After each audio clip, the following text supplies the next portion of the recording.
चश्मा दया जी प्रारंभ करें। श्रद्धा रूपी बेटे हमारी मंगल में स्वीकार हो। तुम कण में रुले हुए हो, तुम में जगत समाया है। चीटी हो चाहे पर्वत हो, सभी तुम्हारी माया है। चीटी हो चाहे पर्वत हो, सभी तुम्हारी माया है। तुम दुनिया के हर प्राणी के प्राणों के आधार हो। श्रद्धा रूपी भेंट हमारी मंगल में स्वीकार हो। नमस्कार भगवान तुम्हें भक्तों का बारंबार हो।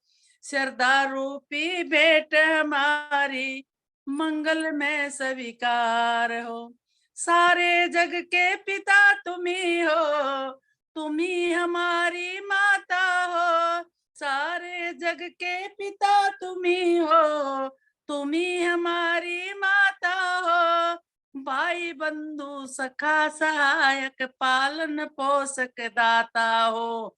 चींटी से लेकर हाथी तक, चींटी से लेकर हाथी तक सबके प्राणाधार हो। श्रद्धा रूपी भेंट हमारी मंगल में स्वीकार हो। नमस्कार भगवान तुम्हें भक्तों का बारंबार हो।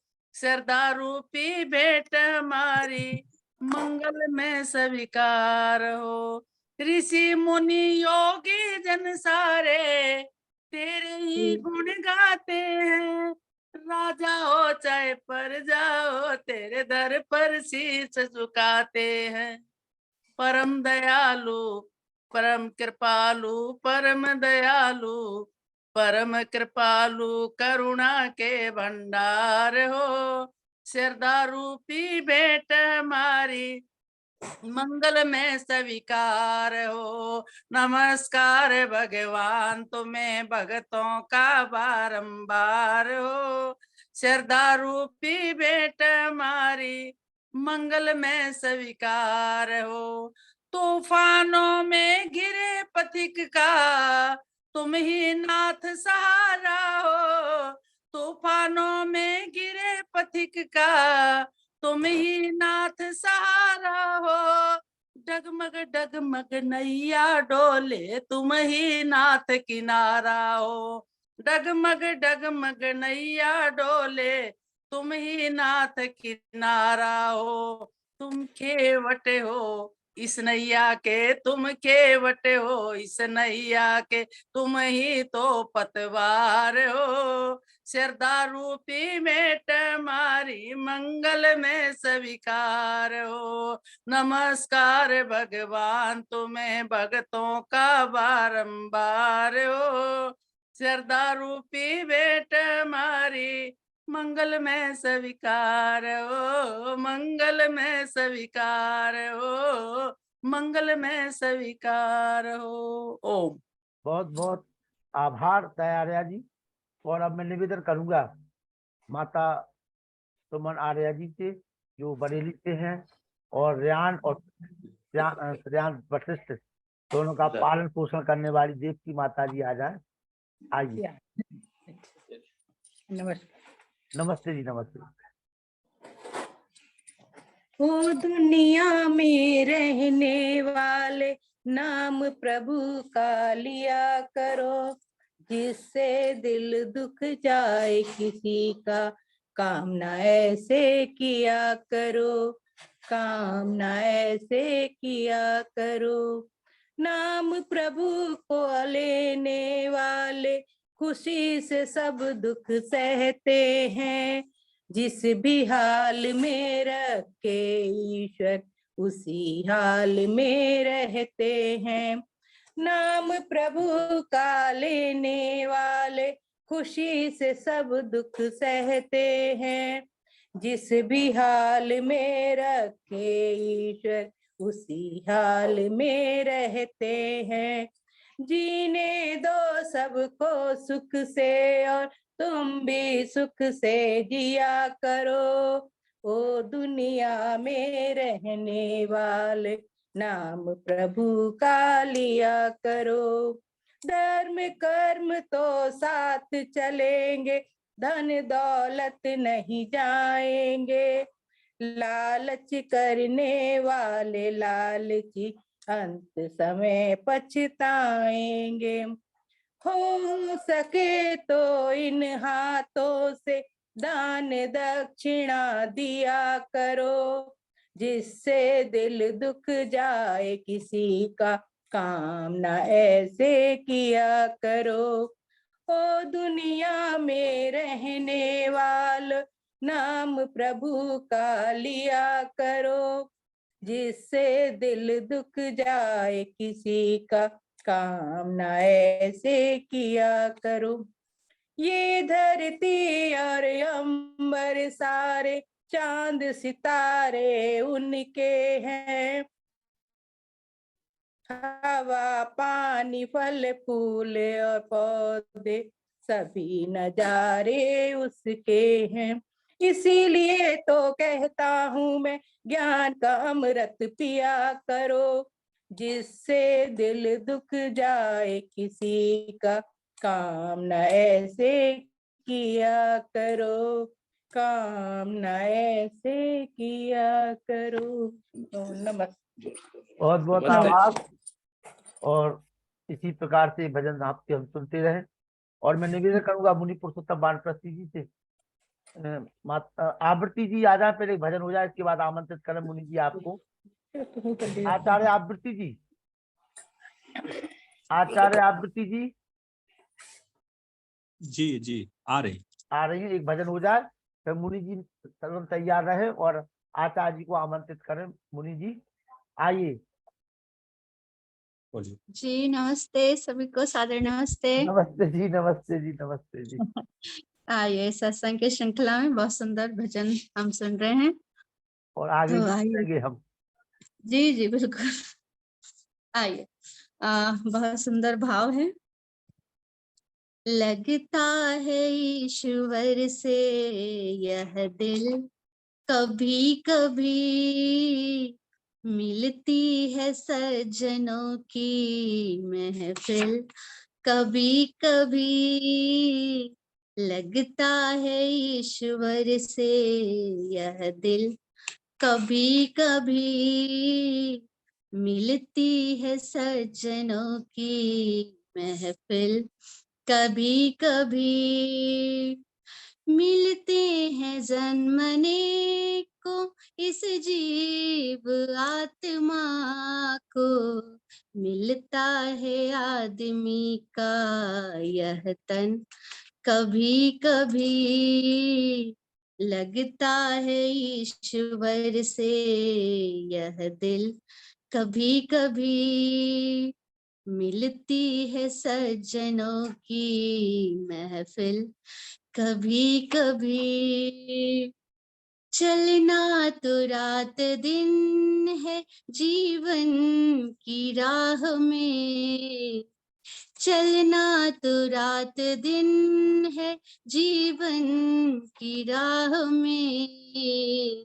मिलती है आदमी को मंजिल कभी कभी, मिलती है आदमी को मंजिल कभी कभी। लगता है ईश्वर से यह दिल कभी कभी, मिलती है सज्जनों की महफिल कभी कभी। मझधार में हो नैया अंधियारी रात हो, मझधार में हो नैया अंधियारी रात हो। ऐसी दशा में मिलता है साहिल कभी कभी, ऐसी दशा में मिलता है साहिल कभी कभी। लगता है ईश्वर से यह दिल कभी कभी, मिलती है सज्जनों की महफिल कभी कभी, एक बूंद जल की प्यासा चातक है चाहता, एक बूंद जल की प्यासा चातक है चाहता, स्वाति में बरसता है बादल कभी कभी, स्वाति में बरसता है बादल कभी कभी, लगता है ईश्वर से यह दिल कभी कभी, मिलती है सज्जनों की महफिल कभी कभी,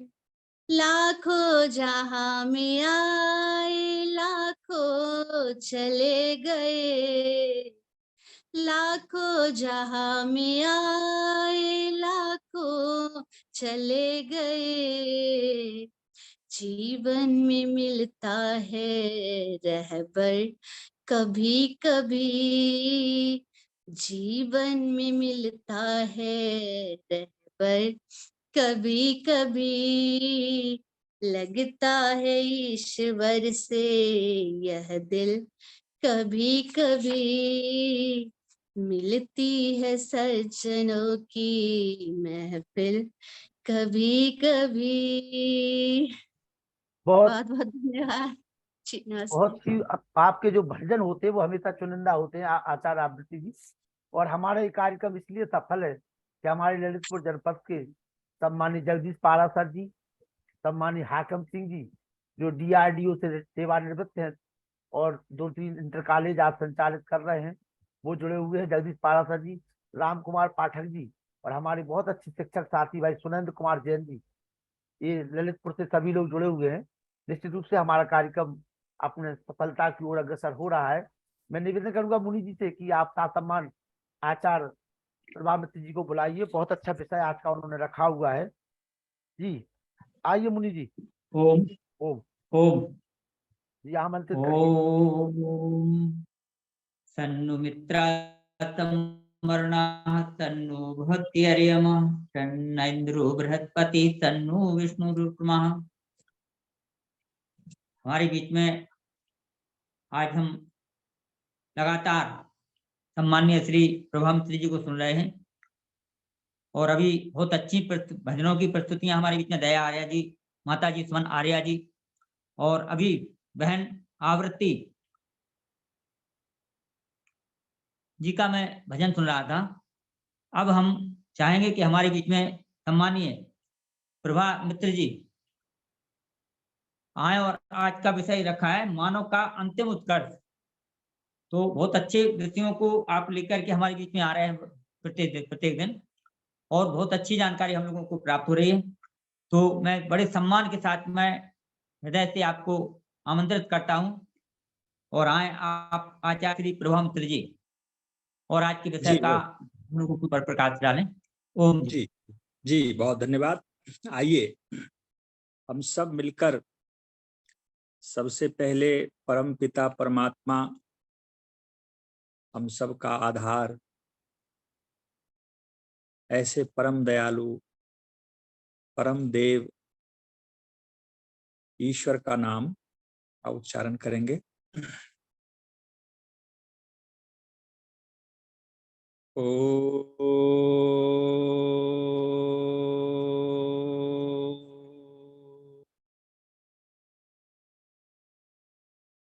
अकामो धीरो अमृत स्वयंभो रसेन तृप्तो न कुतश्चनो नः त्वमेव विद्वान् न विभाय मृत्यो आत्मानं धीरं यजरं युवानम् आत्मानं धीरं यजरं युवानम्। ओम शांति शांति शांति। ओम।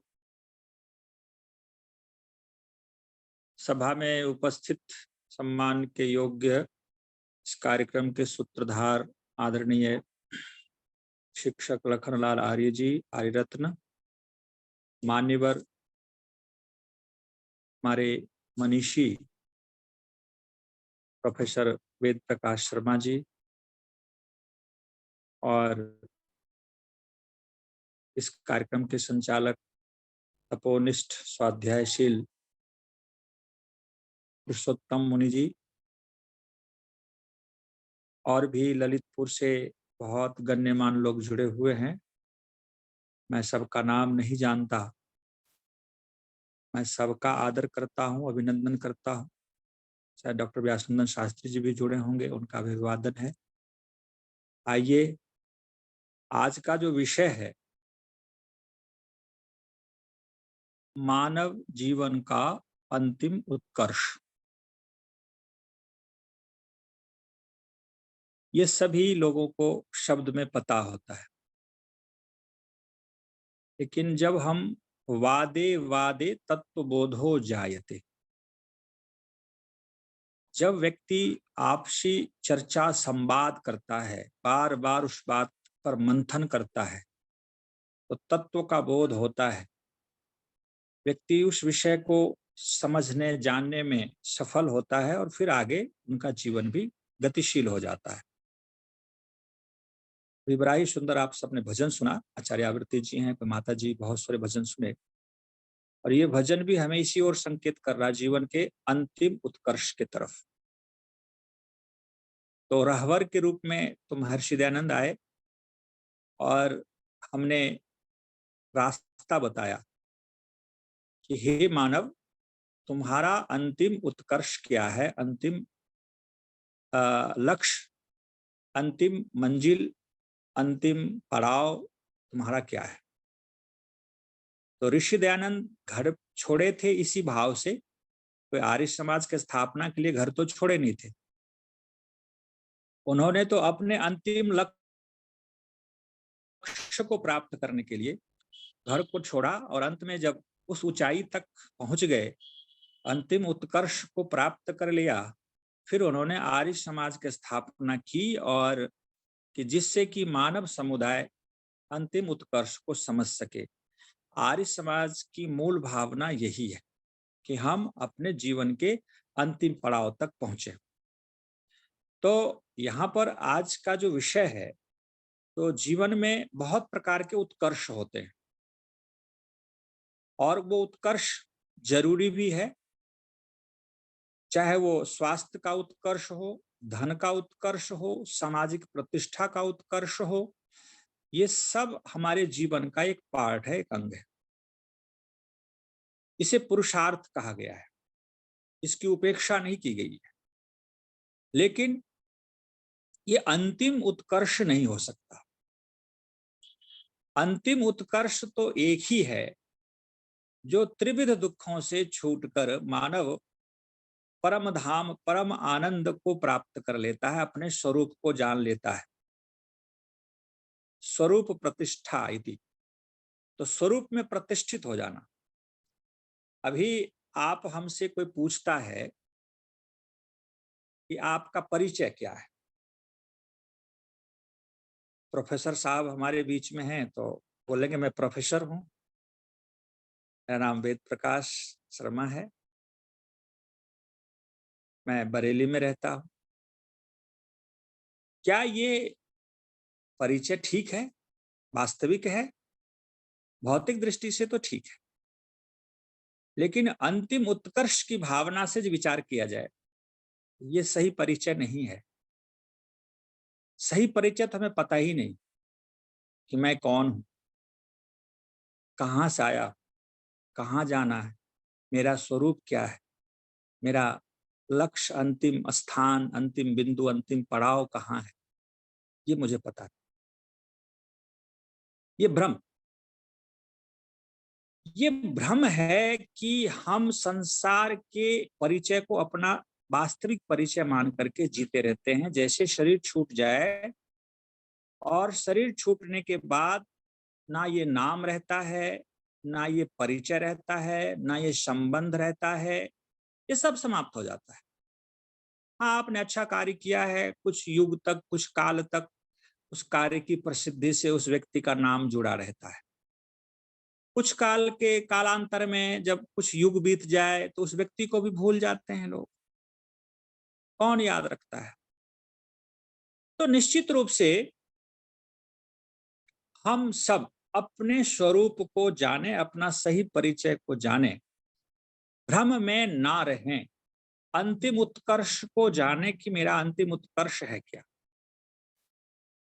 अब हम सब यात्री हैं, हम सब यात्री हैं और यात्रा के लिए साधन बहुत जरूरी होता है। साधन के बिना यात्रा कठिन है।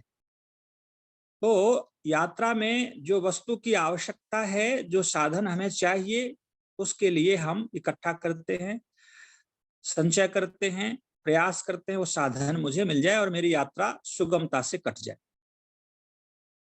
लेकिन विचार करके देखिए कि एक वो व्यक्ति है जो जीवन भर साधन को इकट्ठा करता जाए, इकट्ठा करता जाए, इकट्ठा करता जाए, यात्रा शुरू ही ना करे, तो लोग कहेंगे कि ये कैसा साधन किस लिए है। भाई, आप साधन तो जुटा रहे हैं, लेकिन जिसके लिए जुटा रहे हैं वो कार्य तो आरंभ ही नहीं किया। तो निश्चित रूप से हम जो मनुष्य हैं, ठीक इसी प्रकार से अपने जीवन में साधन को इकट्ठा तो करते हैं, लेकिन हमें यात्रा जो करनी है, जिसके लिए यह प्रयोग करना है, उस पर कार्य नहीं करते। कर्ता, साधन और साध्य। कल की चर्चा में भी इस बात की चर्चा हुई थी कि हम जीवात्मा कर्ता हैं और ये शरीर, ये मन, इंद्रियां, ये संसार, ये संबंध, जो भी प्रकृति से निर्मित स्थूल पदार्थ, ये साधन और साध्य परमात्मा ईश्वर है, आनंद है। अब महर्षि दयानंद जी ने इस विषय में क्या कहा? महर्षि दयानंद सरस्वती जी ने कहा, अनित्य साधनों से नित्य सत्ता की उपलब्धि कर लेना, ये बुद्धिमत्ता है। नहीं तो महति विनष्टि, महति विनष्टि, महति विनष्टि। निषदकार ने कहा, महान विनाश, महान विनाश, महान विनाश। हम धन को बचाना चाहेंगे, स्वास्थ्य को बचाना चाहेंगे, संबंध को बचाना चाहेंगे, ये एक सीमा तक है और बचाना भी चाहिए, लेकिन ये हमेशा नहीं रहेगा। ये अनित्य साधन है, इसकी एक सीमा है, एक पड़ाव है, वहां के बाद आपको छोड़ना पड़ेगा इसे। तो इसका प्रयोग हम क्यों ना कर लें। मैं जब पढ़ता था गुरुकुल में, हमारे गुरु उस समय रहे मुनि सत्यजीत जी, वो कहा करते थे कि देखो, गृहस्थ जीवन एक हॉस्पिटल है। तो हम लोग विद्यार्थी हुआ करते थे, सन 2000 की बात है। तो मुझे ऐसा लगता था कि ये किस रूप में हॉस्पिटल हो सकता है। तो कहा, गृहस्थ जीवन में अपने रोग को मिटाने के लिए व्यक्ति आता है, और हॉस्पिटल में भर्ती कौन होता है? तो जो रोगी है। जो रोगी नहीं है वो हॉस्पिटल में क्यों भर्ती होगा, एडमिट क्यों होगा? महर्षि दयानंद रोगी नहीं थे, इसलिए हॉस्पिटल में नहीं आए।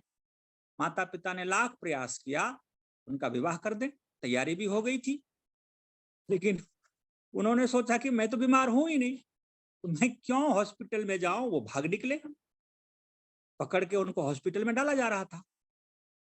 जिनके अंदर काम है, जिनके अंदर क्रोध है, जिनके अंदर लोभ है, मोह है, माया है, ये सब क्या है? ये रोग है, ये बहुत बड़ा रोग है।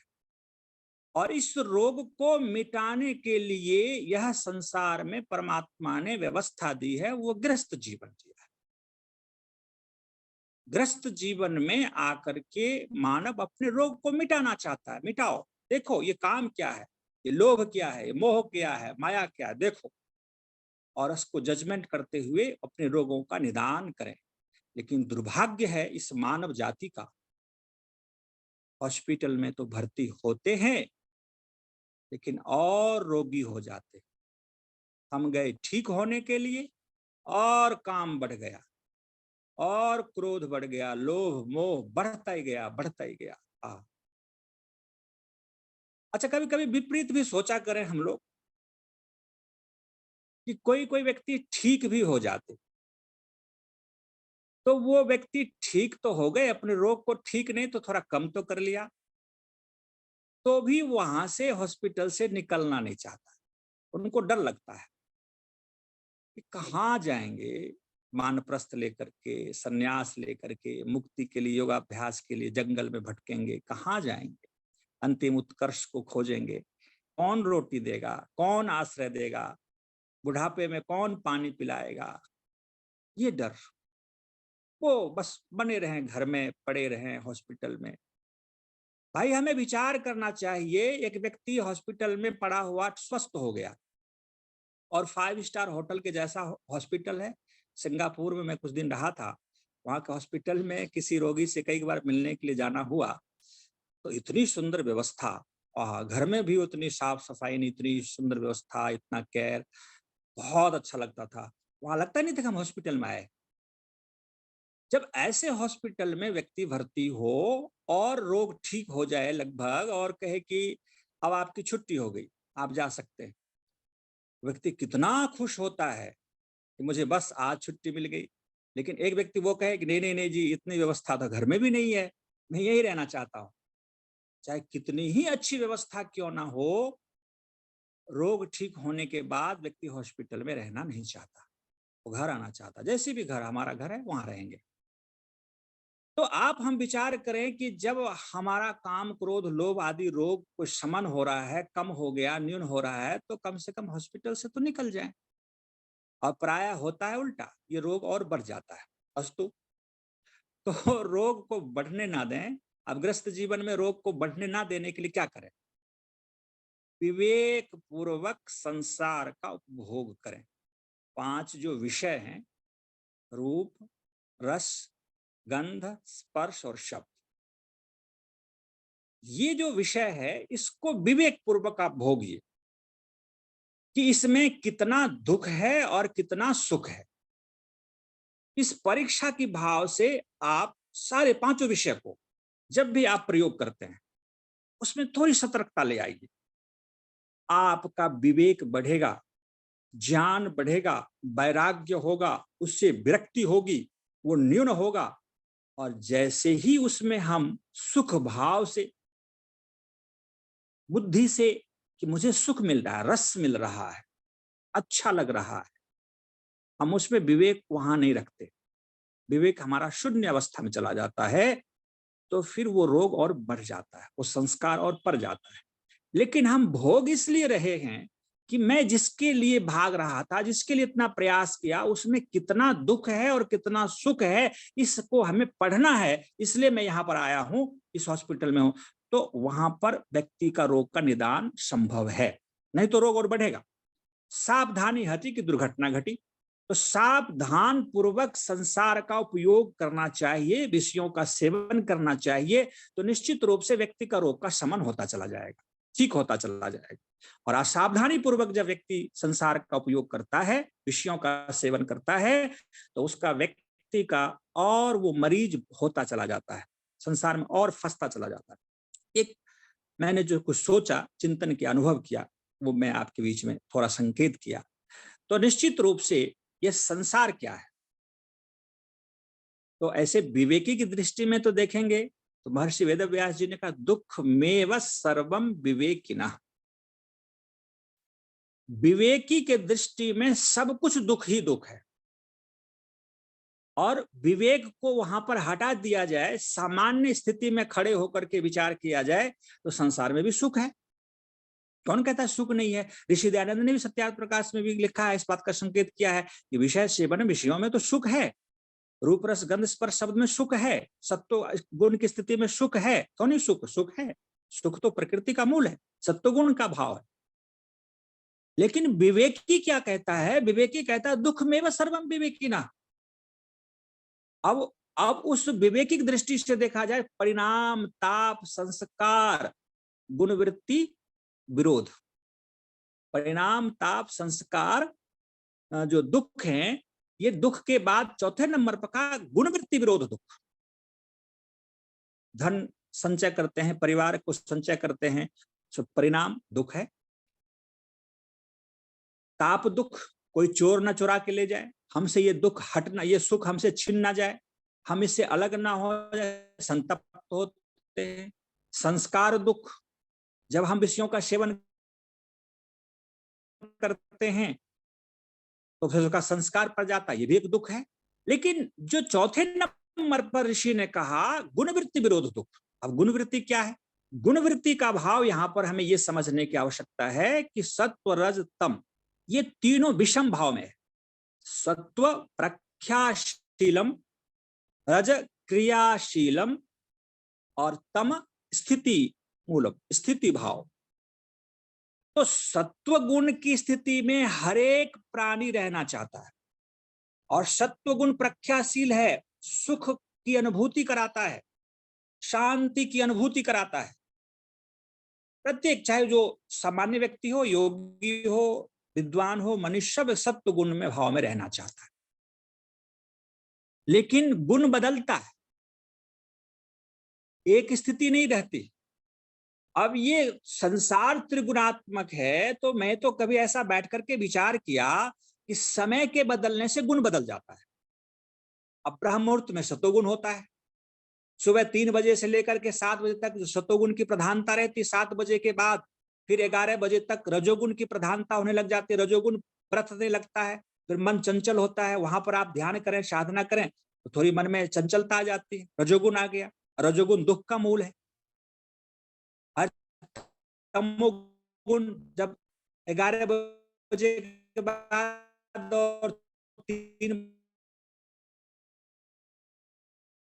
बजे कुछ समझ नहीं, लालचपन आ जाता है। तो समय बदलता है तो फिर गुण भी बदलता है। भोजन कभी बदल गया तो गुण बदल गया। तो गुणवृत्ति विरोध दुख। साधक विचार करता है, जो अंतिम उत्कर्ष के लिए प्रयास करता है कि मैं नहीं चाहता हूं कि रजोगुण मेरे में प्रधान हो जाए, तमोगुण व्रत अधिक हो जाए, लेकिन हो जाता है। समय बदल गया, भोजन बदल गया, परिस्थिति बदल गई, तो व्यक्ति को दुख होता है। तो ये एक स्थिति में रहने नहीं देता है, ये तीनों गुण, ये भी एक दुख है। अब से दुख हम समझें तब तो। दुख बहुत सारे स्थिति ऐसी, जैसे अक्षी कल्प वाली बात करें, आंख में एक रेशा चला जाए तो कितनी पीड़ा होती है, और पीठ पर कोई रस्सी पड़ा है, कोई ऐसा मोटा पदार्थ भी कपड़े के ऊपर, पता ही नहीं चलता है। आंख के जैसा हमारा जीवन हो जाए, हम सूक्ष्मता से विचार करें हर पल कि संसार में कितना सुख है और कितना दुख है। जब ये विचार करेंगे तो दुख की मात्रा अधिक आपको अनुभूति होगी, सुख को कहीं तो स्थान ही नहीं मिलेगा। सुख का दुख ही दुख प्रतीत होगा।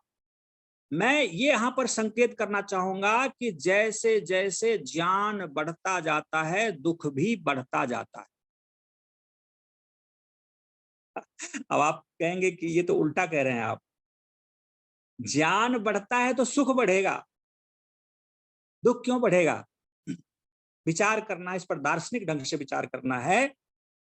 विवेकी की दृष्टि में दुख में व सर्वम विवेकिनः, भोजन करना भी एक दुख है, रोज मुझे खाना पड़ता है, टॉयलेट जाना भी दुख है, रोज स्नान करना भी दुख है दुख।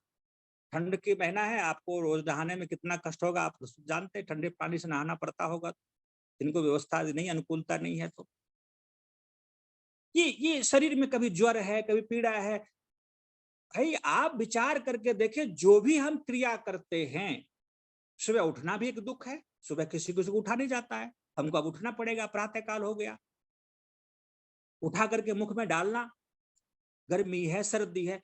देखा जाए तो जैसे विवेकी की दृष्टि से देखा जाए तो दुख ही दुख है संसार में, और विवेक को थोड़ा सा हटा दिया जाए, सामान्य स्टेज में जब आकर के विचार करेंगे तो भोजन में बड़ा सुख है, बड़ा स्वादिष्ट भोजन मिल रहा है, सोने में बड़ा मजा आ रहा है, हाँ जी, स्नान करने में बड़ा आनंद ले रहे हैं, खूब देह को रगड़ रगड़ के नहा रहे हैं, मजे ले रहे हैं, लीजिए मजा, तो कौन आपत्ति, उसमें कोई है ही नहीं।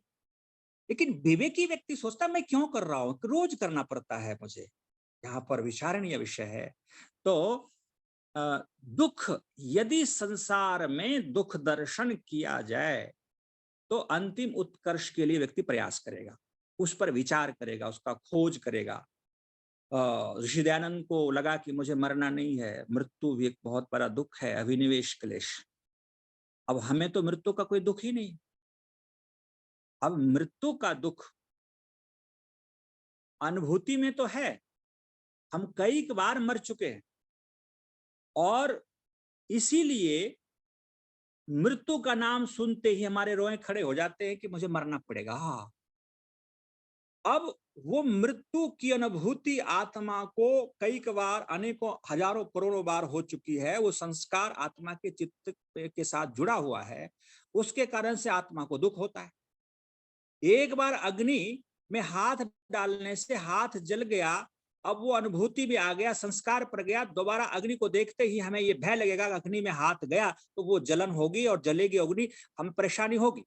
और बालक जो कभी अग्नि को छुआ ही नहीं, वो कोई भय नहीं है, उसको वो जाके छुएगा, जाके देखेगा, वो निर्भय का भाव में रहता है, एक बार हाथ जले फिर वो भी डरेगा। तो मृत्यु का डर यदि हमारे चित्त में है तो हम पहले मर चुके हैं, वो संस्कार मेरे चित्त में है, और वो मरते समय, शरीर छोड़ते समय आत्मा को भयंकर वेदना होती है। ऐसा उपनिषद में संकेत मिलता है, 1000 भिक्षु एक साथ डंक मार दे और जितनी पीड़ा होती है उससे कहीं अधिक पीड़ा आत्मा को शरीर छोड़ते समय होती है। अब विचार करें कि हम कितनी बार मरे हैं और फिर हमें मरना पड़ेगा, फिर माँ के गर्भ में आएंगे, फिर मरना पड़ेगा। एक तो माँ का गर्भ को काल कोठली कहा, काल जो नरक का कुंड भी कहा, ऐसे बुरा नहीं माना, माँ का गर्भ तो स्वर्ग के समान है जो गर्भ है।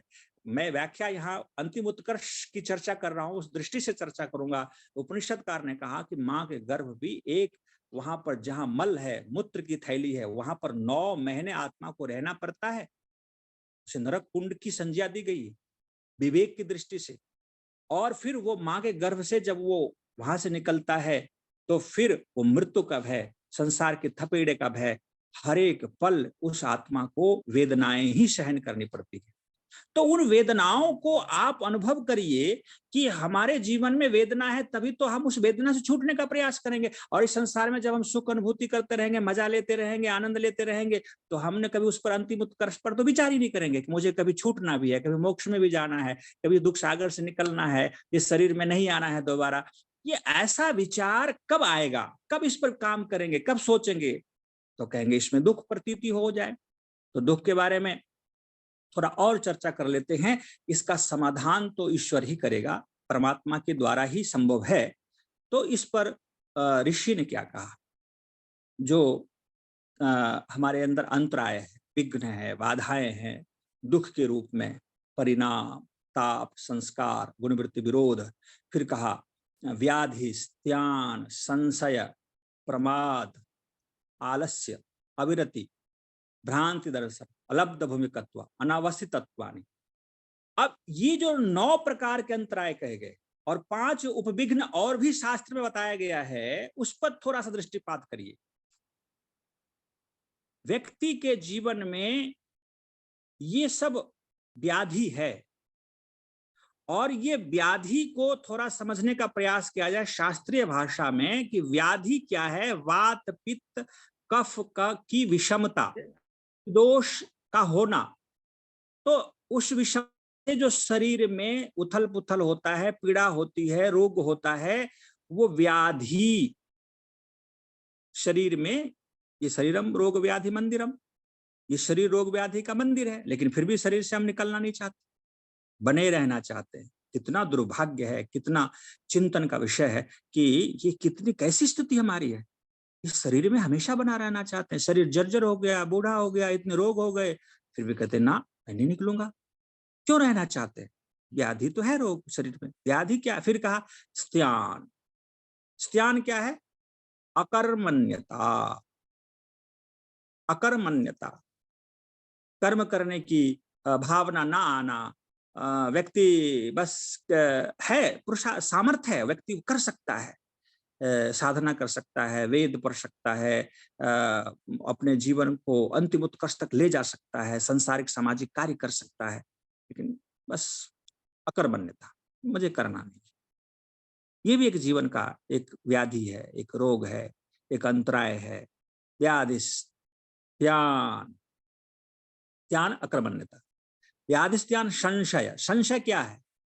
संशय है कि ये संसार में तो संशय ही संशय है।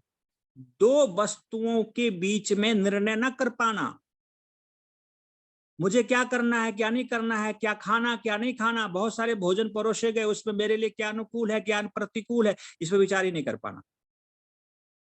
क्या सही है, क्या गलत है, दो वस्तुओं के बीच में निर्णय, संशय। संशय भी एक प्रकार के विघ्न है, हमारे जीवन का एक रोग है। व्याधिस्त्यान संशय प्रमाद। प्रमाद क्या है? प्रमाद है कि उपेक्षा, किसी कार्य की उपेक्षा कर देना। मुझे इस सत्संग में, श्रृंखला में जुड़ना है और आज चलो क्या जुड़ते, रहने देते, उपेक्षा कर देते। ये क्या है? प्रमाद। प्रमाद है कि सामर्थ्य है लेकिन हम उसकी उपेक्षा करते हैं, निग्लेक्ट करते हैं। साधना कर सकते हैं, वेद पढ़ सकते हैं, समाज का कार्य कर सकते हैं, लेकिन उपेक्षा भाव रखना ये भी एक प्रकार की व्याधि है और ये हमारे जीवन में है। हम उन्नति नहीं कर सकते, अंतिम उत्कर्ष तक जाने के लिए इसको हटाना पड़ेगा। फिर का आलस्य। प्रमाद और आलस्य में अंतर है। हम कभी कभी भूल कर जाते, प्रमाद और आलस्य को एक ही मान लेते हैं। प्रमाद क्या है? प्रमाद के बारे में ऐसा अभी आपने सुना, उपेक्षा भाव, अच्छे कार्य के प्रति, स्वास्थ्य के प्रति जो हमें कार्य करना चाहिए, स्वाध्याय के प्रति, ईश्वर भक्ति के प्रति, समाज के प्रति, उसको लापरवाही कर देते, लापरवाह।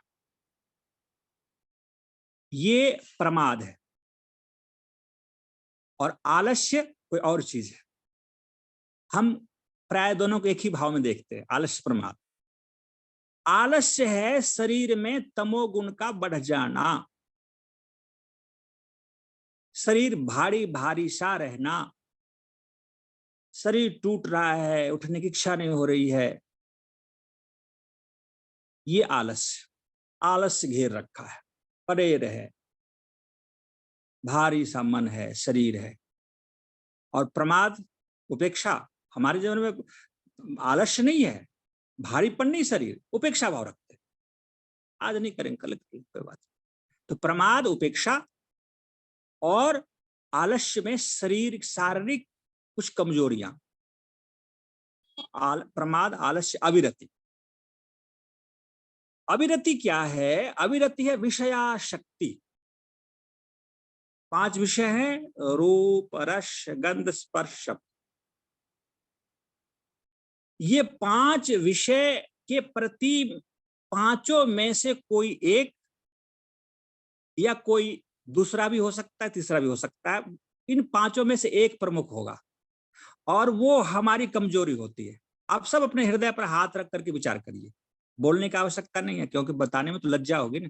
और जिस दिन हम बताने लग जाएंगे स्वामी श्रद्धानंद जी की तरह, उन्हें अपनी पुस्तक में लिख देंगे अपनी बुराई को, तो फिर हम तो महानता की ऊंचाई तक जा सकते। प्राय व्यक्ति अपनी कमजोरी को नहीं बताना चाहता। बताइए नहीं, कोई बात नहीं, लेकिन हम स्वयं जजमेंट करेंगे कि हमारे अंदर कौन से विषय के प्रति अधिक आकर्षण है और उसके मैं दास हूं, उसके बंधन में फंसा हूं, वो उसमें मुक्ति पाना चाहता हूं लेकिन नहीं पा सकता, चाह करके भी नहीं निकल पा रहा हूं। ये अविरति है, विषयाशक्ति। और ये विषयाशक्ति, ये भी हमारे अंतिम उत्कर्ष में बाधा बन के खड़ा है। और उसको मिटाने के लिए तो हमें कार्य करना ही पड़ेगा। उसके बंधन से, उसके गिरफ्त से निकलने के लिए कुछ कार्य करने पड़ेंगे। मैं पीछे कुछ संकेत भी शायद आपके बीच में क्या होगा चर्चा के रूप में, कि आप आहार पर नियंत्रण कर लें और प्राणायाम 1-1 घंटा करने लग जाएं। देखिए आपका परिणाम कितना अद्भुत आता है। अविरति जो हमारा गिरफ्त, जो हमको घेर रखा है विषय, उससे आप छुटकारा पा सकते हैं निश्चित रूप से। अविरति और भ्रांति दर्शन। भ्रांति दर्शन क्या है? भ्रमित होना, सत्य को असत्य, असत्य को सत्य मान लेना, मिथ्या ज्ञान, भ्रांति दर्शन। भ्रांत में पड़े। अभी हमने कहा, हमसे कोई परिचय पूछ ले तो मैं भी कहूंगा जी मेरा नाम प्रभा मित्र है, मैं यहाँ रहता हूँ अरण्य कुंज या नोल्टा, वो भवाना, वो पंचकुला में, फिर इंदौर में भी घर है, मैं भी तो इंदौर से बात कर रहा हूँ आपसे, तो मैं इंदौर भी रहता हूँ फलाना। ये सब क्या परिचय है? ये भ्रम तो है, ये तो भ्रांत दर्शन है। ये पागलपन की स्टेज में हम जी रहे हैं। हम सारे लोग पागल हैं।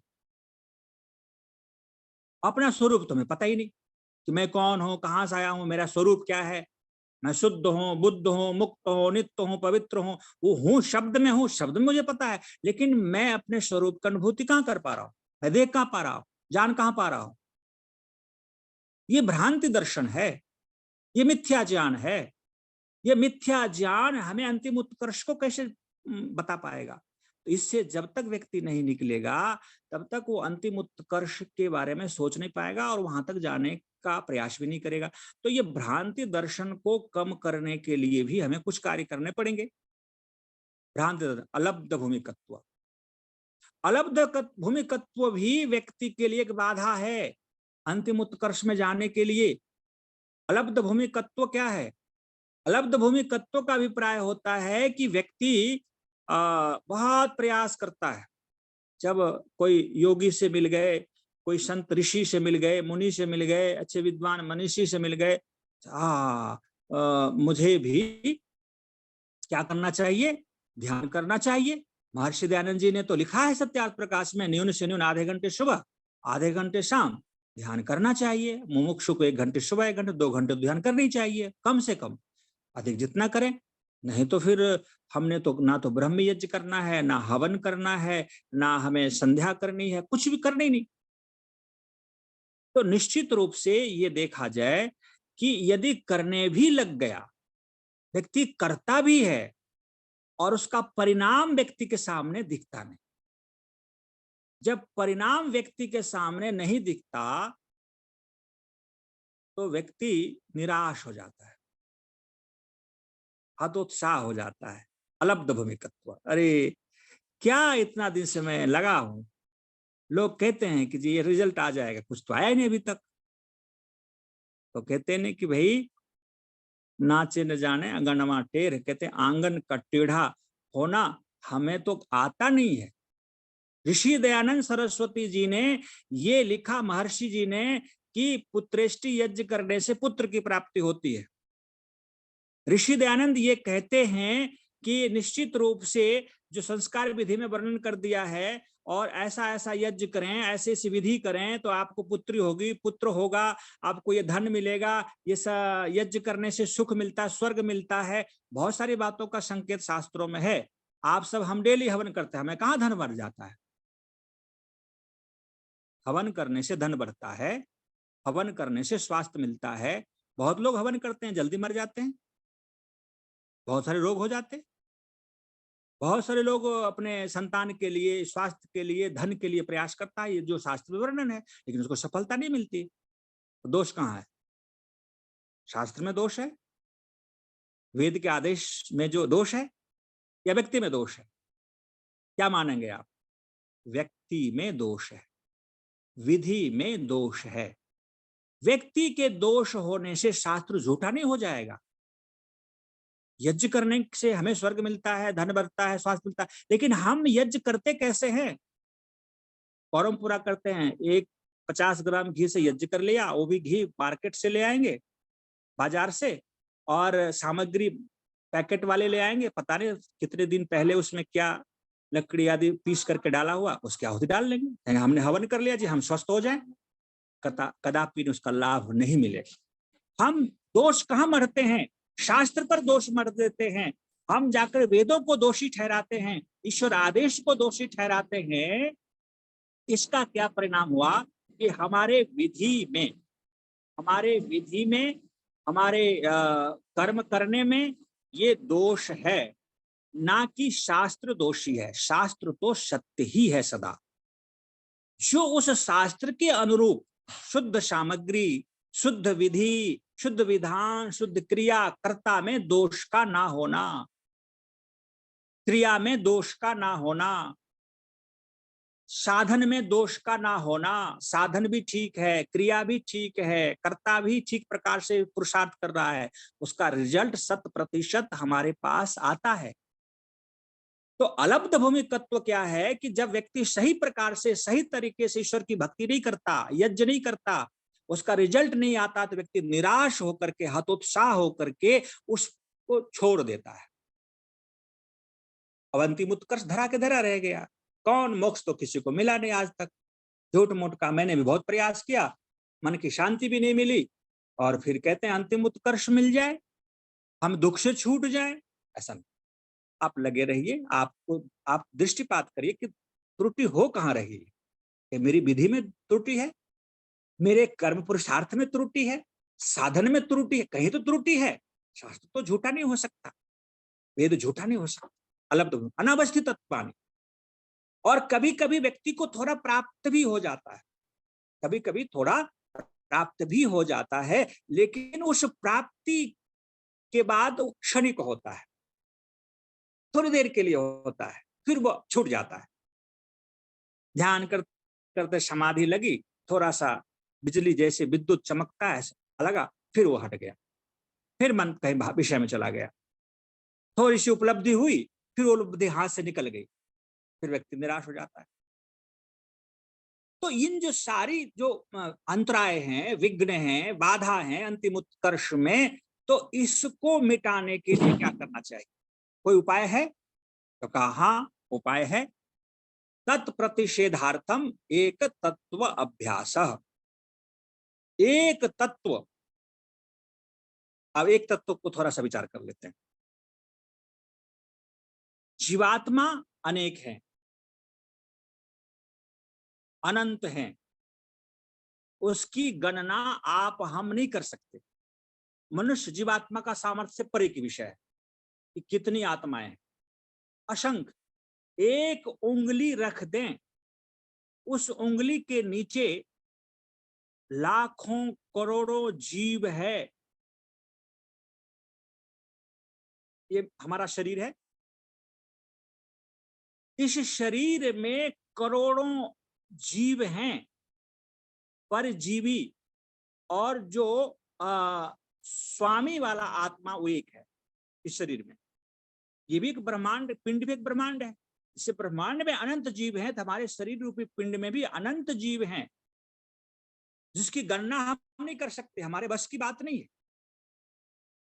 तो जीवात्मा एक तत्व एक नहीं है, अनेक है। और प्रकृति क्या है? 3 भागों में बटा हुआ है, सत्व, रज और तम। और उसके भी पाठ करें, सत्व के अनेक कण, रज के अनेक कण, तम के अनेक कण। वो एक तत्व कैसे हो सकता है? तो महर्षि पतंजलि बहुत बड़े दार्शनिक थे, बहुत बड़े ब्रह्म वैज्ञानिक थे।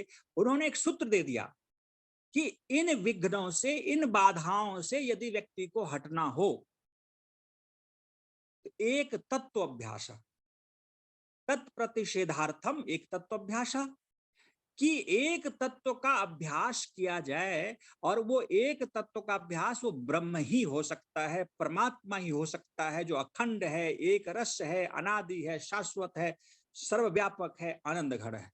उसका कोई टुकड़ा नहीं हो सकता, उसकी कोई संख्या नहीं हो सकती। इसलिए एक तत्व सीधे जहां भी आ जाए वहां ब्रह्म ही अर्थ लेना चाहिए। और ब्रह्म की उपासना से, ब्रह्म के ध्यान से ये सारे के सारे विघ्न, बाधाएं, ये छू मंतर हो जाता है, सब हट जाता है, सब दूर हो जाता है। वो हमारे पास रहता नहीं है। आप करके तो देखिए, हमें ऐसा लगता है कि एक एक करके हटाना पड़ेगा, एक एक करके। इतनी सारी समस्याएं हमारे जीवन में, इतनी सारी बाधाएं, इतनी सारी अंतराएं, इतने सारे दुख, किसको किसको हटाया? इस पर विचार ही करना छोड़ दें। बस एक तत्व का अभ्यास, आत्म तत्व जो ब्रह्म तत्व है उसका अभ्यास व्यक्ति करने लग जाए। अब ब्रह्म तत्व का परिचय भी थोड़ा सा मैं बता करके अपनी वाणी को विराम देता हूं, फिर और लोग हैं वो अपने विचार रखेंगे। एक तत्व, ईश्वर तत्व, ईश्वर के बारे में आप सब कुछ न कुछ जानते हैं, और आर्य समाज का दूसरा नियम परमात्मा के नामों की चर्चा ही ऋषिवर ने रख दिया। शब्द में आपको पता होता है, शब्द में हमें पता होता है, लेकिन ये विचार करके देखिए, शब्द अलग है, अर्थ अलग है, और उच्चारण करने वाला कर्ता भी अलग है। तो शब्द कभी वो पदार्थ नहीं हो सकता, शब्द केवल व्यवहार के लिए होता है। ओम परमात्मा का नाम है, ओम परमात्मा का नाम है, वाचक है, परमात्मा नहीं है। यहां पर बैठे हुए जितने भी मनीषीगण हैं, अब उनका नाम अलग है और वो पदार्थ अलग है। शरीर का नाम, मेरा नाम प्रभामित्र कहते हैं आप लोग, मेरे शरीर को प्रभामित्र कहते हैं। तो प्रभामित्र शब्द अलग है और इस शरीर को कहा जा रहा है। ये जो शरीर दिख रहा है ये पदार्थ है, ये अर्थ है। तो ओम वाचक है, वाच्य नहीं हो सकता। यदि ओम को ही भगवान मान करके व्यक्ति जीते हैं, हम भी मूर्ति पूजक हैं। कोई को अपने घर में लिख लेते हैं स्वीट ओम, अंग्रेजी में ओम लिख करके, और सूर्य का प्रकाश, और अपने पूजा के घर में रख दिया, कहेंगे कि ये भगवान है, हमारे ईश्वर है। भाई वो ईश्वर का नाम है, नाम ईश्वर नहीं है। वो वाचक, वो कह रहा है, वो शब्द किसी और को बता रहा है। किसको बताएगा? जो सर्वव्यापक है, आनंद घन है, जो नित्य है, जो अदृश्य है, निराकार है, उस सत्ता का नाम है, वो कह रहा है उसको। बस इतना ही उसमें भाव है। और ओम शब्द है कि कोई ओम के पैर लग गए, ओम का फोटो गिर गया जी, पैर लग गया, पाप हो गया, हाँ ठीक है, उससे हमारी वृत्ति अच्छी होती है, इस रूप में तो देख सकते हैं, लेकिन कोई पाप नहीं, वो जड़ वस्तु है। यदि हम उसको ईश्वर मानते हैं तो हम भी मूर्ति पूजक हैं। मूर्ति पूजक, हम में कोई अंतर नहीं होगा। फिर ओम शब्द जिसको कहता है उसको हमें जानना है, जिस अर्थ को कह रहा है उस अर्थ को समझने के लिए ओम हमें केवल संकेत कर रहा है। तो निश्चित रूप से परमात्मा जो सर्वव्यापक है वो अनुभूति का विषय है। वो अनुभूति हम कैसे करेंगे? तो जो योग में विधा दिया गया, अष्टांग योग की चर्चा जो हुई है, उसको हम जीवन में जब अपनाते हैं, उस पर जब चलते हैं, जब उसके साथ कनेक्ट होते हैं, जब जुड़ते हैं, तो हमें एक आनंद की अनुभूति होती है। और उस आनंद की अनुभूति करने के लिए परमात्मा का परिचय तो पहले हमें होना ही चाहिए।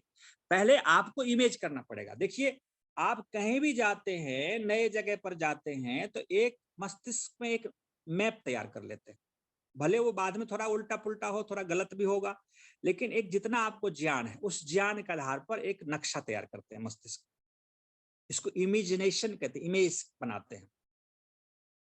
अब ब्रह्म को मैं तो जानता नहीं, अंतिम उत्कर्ष मेरा ब्रह्म है, परमात्मा है, आत्मा है। मैं आत्मा को भी नहीं जानता हूं, ब्रह्म को भी नहीं जानता हूं। शब्द में तो मुझे बहुत सारे शब्द पते हैं। तो हम कुछ इमेज तो बनाएं। क्या बनाएंगे इमेज? और आदित्य वर्णम वेदाहमेतम पुरुषम महांतम, आदित्य वर्णम तमसः परस्तात्, त्वमेव विदित्वा यति मृत्युमेति नान्य पंथा विद्यते अनाय। क्या कहते हैं? वो आदित्य वर्ण वाला है। अब मुझे परिचय मिल गया। आदित्य वर्ण वाला तमस से पड़े, मृत्यु से जो तार देता है, उसको जानने के बाद बस केवल हम आदित्य वर्ण को पकड़ लेते। आदित्य वर्ण अर्थात सूर्य, सूर्य के प्रकाश जैसा। अब हम इमेज कर लें थोड़ी प्रकाशवान, लेकिन वो परमात्मा वो प्रकाश के जैसा भी नहीं है। लेकिन कुछ तो इमेज करेंगे आप, कुछ तो आप अपने आप में कुछ चिंतन करेंगे थोड़ी सहारा के लिए, अंत में वो छूट जाएगा। वैसा भी नहीं है, सूर्य के प्रकाश जैसा भी नहीं है। लेकिन आपको आरंभ में नक्शा बनानी पड़ेगी, मैप बनानी पड़ेगी। ए फॉर एप्पल, एप्पल का चित्र आपको बनाना पड़ेगा, चाहे उल्टी सीधी थोड़ा गलत हो जाए, लेकिन वो बनाना ही पड़ेगा, तभी समझ में आएगा, क्योंकि हम बालक हैं। तो साधना की अंतिम उत्कर्ष की आरंभिक स्टेज में व्यक्ति अपने जीवन में एक इमेज बनाता, आंखें बंद करता, आत्मा के बारे में, जैसा आपने शुद्ध बुद्ध मुक्त स्वभाव वाला, जिसमें इच्छा द्वेष प्रयत्न सुख दुख ज्ञान आदि हो। अब वो प्रकाश के रूप में है हृदय में, आप प्रकाश भाव में कुछ आ जाइए, कुछ तो सोचिए। शुद्ध है, बुद्ध है, प्रकाश है, चेतन है, कुछ ऐसा आप अपना एक खाका खींचिए और उस पर आप फोकस करिए। करते करते करते करते आपको धीरे धीरे वहां पर जो धुंधलापन है, जो वहां पर संशय है, वो मिटता जाएगा, मिटता जाएगा। अपने आप परमात्मा अपने ज्ञान को दे करके कहते आप एक कदम चलेंगे, परमात्मा आपके लिए 2 कदम चलेगा। आप थोड़ा सा प्रयास करेंगे, परमात्मा अधिक प्रयास करेगा। लेकिन आप करके तो देखिए। जो बच्चा चलने का प्रयास ना करे तो माँ उसको चलाएगी नहीं। बच्चा यदि दूध के लिए ना रोए तो माँ दूध नहीं पिलाती। इसलिए हम यदि बच्चा बन करके चलने का प्रयास करें, माँ के दुग्ध पान के लिए रोने का प्रयास करें, तो ब्रह्म, वो परम माता, परम पिता अपना दुग्ध पान करा देता है। आहा, ये दूध पीना चाहता है, आजा आनंद लो। तो एक कदम लड़खड़ाते हुए चलते हैं, एक इमेज बनाते हैं, गिरते हैं। वो अंतिम उत्कर्ष का दाता ब्रह्म अपना पट खोल देता है, आजा तो ले ये। तो निश्चित रूप से वो परमात्मा को हम समझें, जैसा कि ईश्वर के बारे में हमें जानकारी होनी चाहिए। क्लेश कर्म विपाक आशय अपरामृष्ट पुरुष विशेष ईश्वर। इस सूत्र को आप सभी जानते हैं कि ब्रह्म जो क्लेश से परे है। 5 क्लेश होते हैं, अविद्या अस्मिता राग द्वेष अभिनिवेश, ये परमात्मा में नहीं है। और हम जो भी कर्म करते हैं उसका रिजल्ट मुझे मिलता है। आज आप सुन रहे हैं, उसका भी फल आपको भी मिल रहा है, मुझे भी मिल रहा है। जीवात्मा जो भी कर्म करेगा, चाहे वो बोलेगा, सुनेगा, देखेगा, उसका फल उसको संस्कार के रूप में जैसे भी हो उसको मिलेगा। चाहे नया ज्ञान बढ़ रहा हो, संस्कार पढ़ रहा हो, उसको फल मिलता है। परमात्मा कर्म करता है लेकिन फल नहीं मिलता है। आचार्य ज्ञानेश्वर जी कहा करते थे कि परमात्मा के 5 कर्म हैं: सृष्टि का बनाना, सृष्टि का चलाना, सृष्टि का प्रलय करना, वेदों का ज्ञान देना और जीवात्माओं का कर्म फल देना, उचित कर्म फल। ये 5 कर्म ईश्वर करते हैं। लेकिन ये 5 कर्म के बदले क्या ईश्वर को कोई फल मिलता है? नहीं मिलता। वो लेता ही नहीं, निष्काम भाव से, अकाम भाव से। तो परमात्मा कर्म विपाक से रहित है। क्लेश कर्म विपाक आशय अपरामृष्ट है, रहित, अलग, पुरुष विशेष ईश्वर। जो पुरुष, हम आत्मा भी पुरुष है जो पुरी में निवास करते हैं, और ब्रह्म भी पुरुष हैं जो ब्रह्मांड में निवास करते हैं। और वो विशेष पुरुष है, स्पेशल पुरुष है, जो अनादि है, अनंत है, सर्वव्यापक है। ऐसे पुरुष का ध्यान करने से हमें अंतिम उत्कर्ष की प्राप्ति होगी। तो आप सबने ध्यान पूर्वक मेरी बातों को सुना है और इस पर विचार भी करेंगे। मैंने जो कुछ कहा है, प्रयास किया है शास्त्र से सम्मत बातों को रखूं, और कुछ त्रुटि भी हो सकती है, वो मेरी मानवता की भूल होगी। बाकी अंतिम उत्कर्ष मैं यही कहना चाहूंगा कि ना अयम आत्मा प्रवचन लभ्य, ना मेधया, ना बहुना श्रुतेना। आप कितना बहुत श्रुत है, कितना अच्छे श्रोता है, कितना अच्छे वक्ता है, कितना आपकी अच्छी बुद्धि है, ये कोई महत्व नहीं रखता। ये कोई आवश्यक नहीं है कि आपको अंतिम उत्कर्ष तक ये ले जाएगा। लोग कहता है कि मैं बहुत बुद्धिमान हूँ, बहुत श्रोता अच्छा हूँ, खूब सुनता हूँ, जहां भी सत्संग मिल जाता सुनता रहता हूँ, ये अच्छी, मैं बहुत अच्छा वक्ता हूँ। भाई इससे आत्मा की अंतिम उत्कर्ष की प्राप्ति नहीं हो सकती। वो तो अपने जीवन को आदर्श के रूप में अष्टांग योग पर चलाते हुए परमात्मा के आदेशानुसार जीने से ही, और परमात्मा की कृपा होने पर परमात्मा जब आपको गले लगा लेगा तभी आपको अंतिम उत्कर्ष मिल जाएगा। लेकिन ये सब मान लीजिए कि महर्षि दयानंद जी ने इस कलयुग में आकर के हमें जो संदेश दिया है कि ये अनित्य साधन है, इस अनित्य साधन को आप घर में इसको बांध के मत रखिए, अपने पास बांध के मत रखिए, शरीर को मत बचाइए, समय को मत बचाइए कि हम समय को बचा लें, शरीर को बचा लें, धन को बचा लें, सब छूट जाएगा। इसलिए इसका उपयोग करिए, उपयोग। धन मिला है मोक्ष प्राप्ति के लिए। अंतिम बात,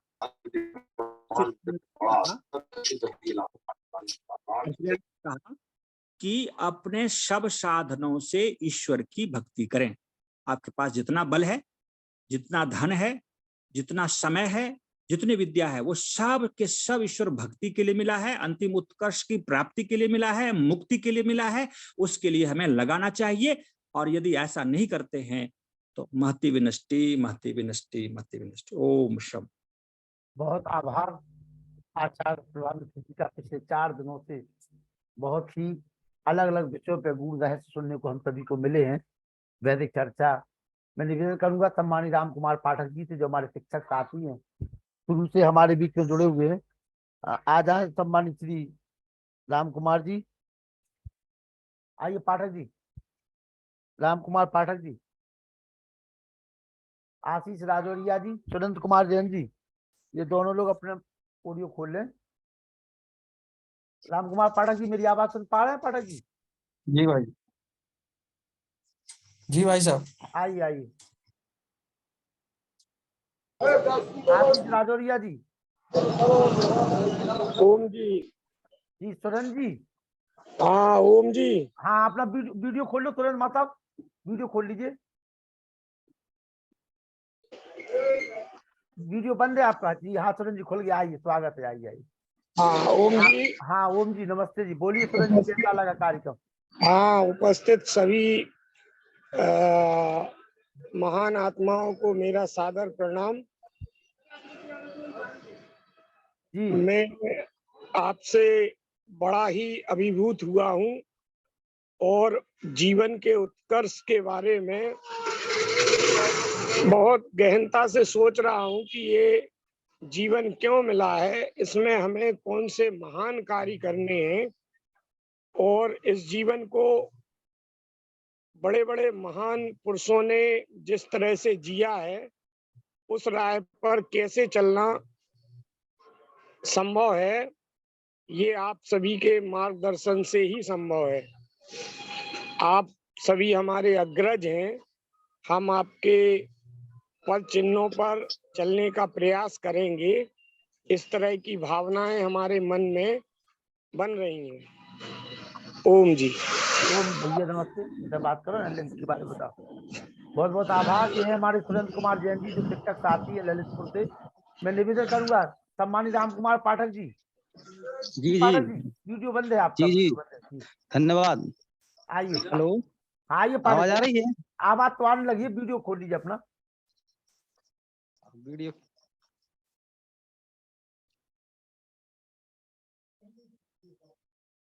हाँ खुल गया पाठक जी, आइए, स्वागत है बहुत बहुत धन्यवाद। आज परिचर्चा बहुत ही अच्छी रही जी। और आचार्य श्री को बहुत बहुत धन्यवाद। बहुत ही अच्छी व्याख्या की आपने, तो मैं बड़े मन से सुन रहा था, जी लेकिन बहुत ही अच्छा बताया कि अगर हम कोई भी यज्ञ या कुछ भी कर रहे हैं और यदि उसमें विधि विधान से या शुद्धता का वो ध्यान नहीं रख रहे हैं और फिर हम दोष देते हैं कि यार ये नहीं हुआ, वो नहीं हुआ, और उस चीज से हम हट भी जाते हैं सिस्टम। तो विधि विधान से करना है। और बड़ी अच्छी टॉपिक्स बोलते रहे, बहुत अच्छी लगा, रिकॉर्डिंग सुनेंगे इसकी।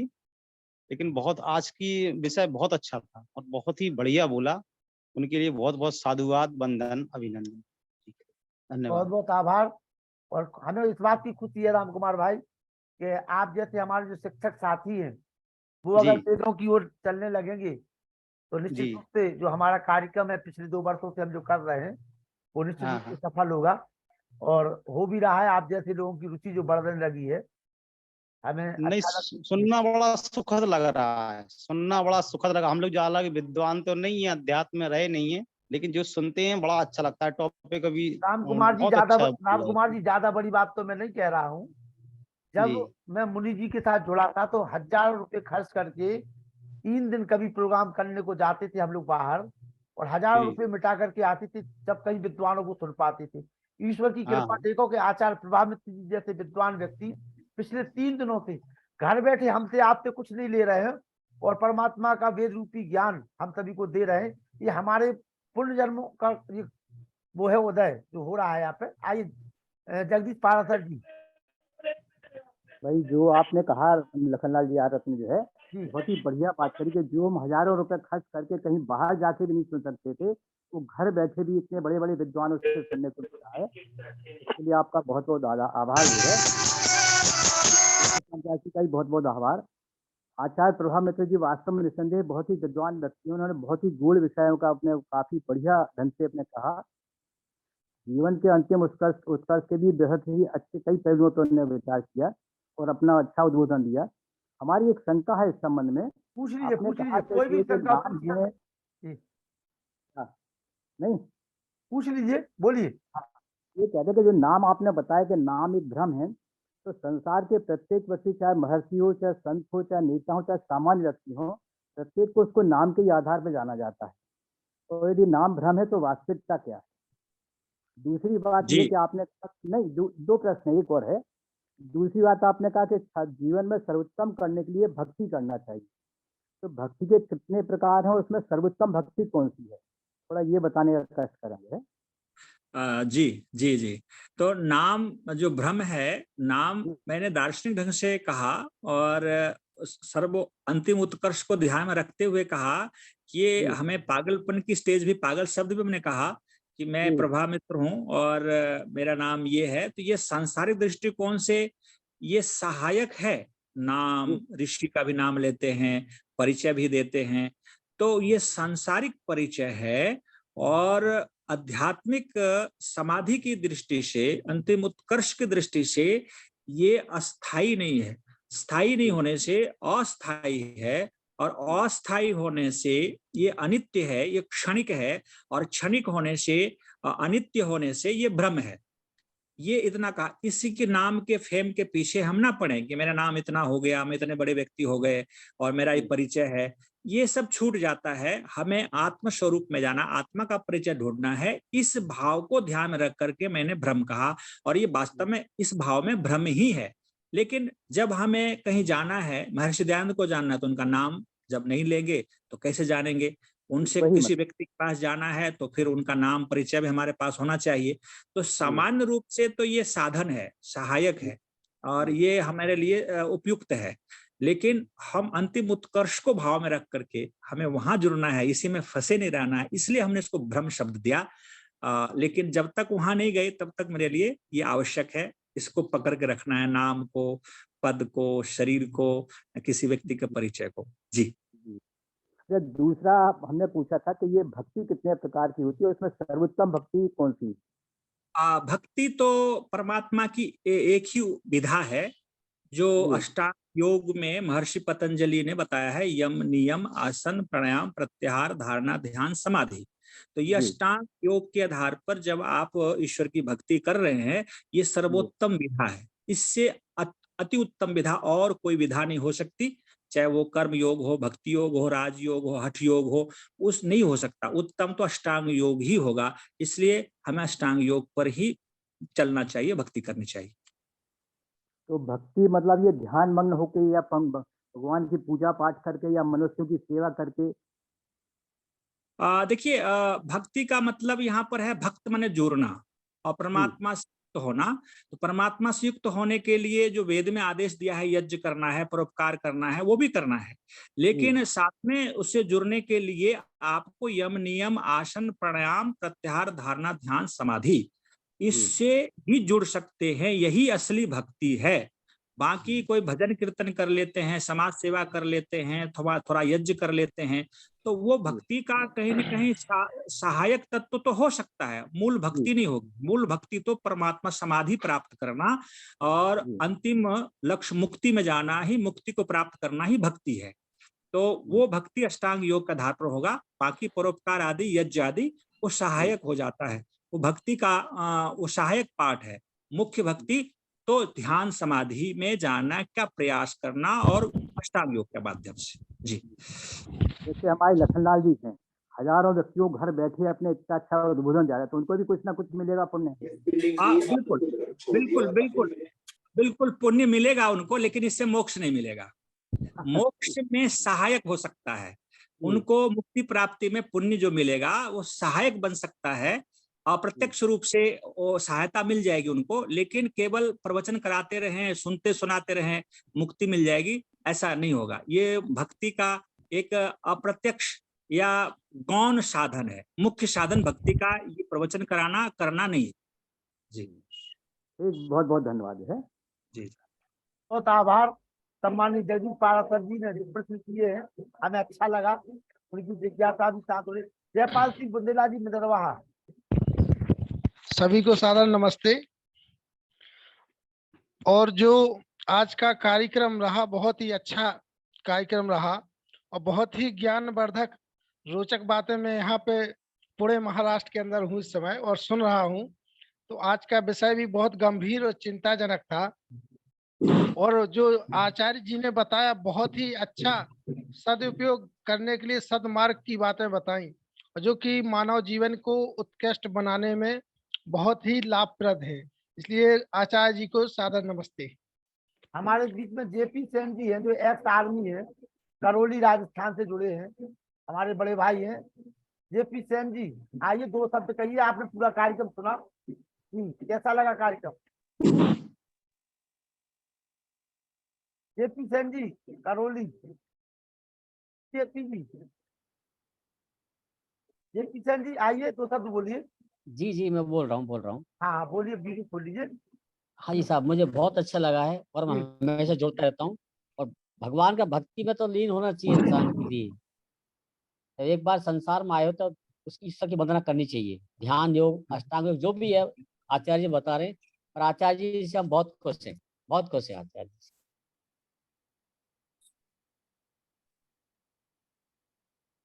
चलिए, मैं निवेदन करूंगा भीमराज जी से, वो भी राजस्थान से पहली बार दूसरी बार जुड़ रहे हैं काफी समय के बाद में। और जेपी सेन जी लगातार जुड़ते रहिए, मेरा निवेदन है। बिल्कुल सर, बिल्कुल। भीमराज जी,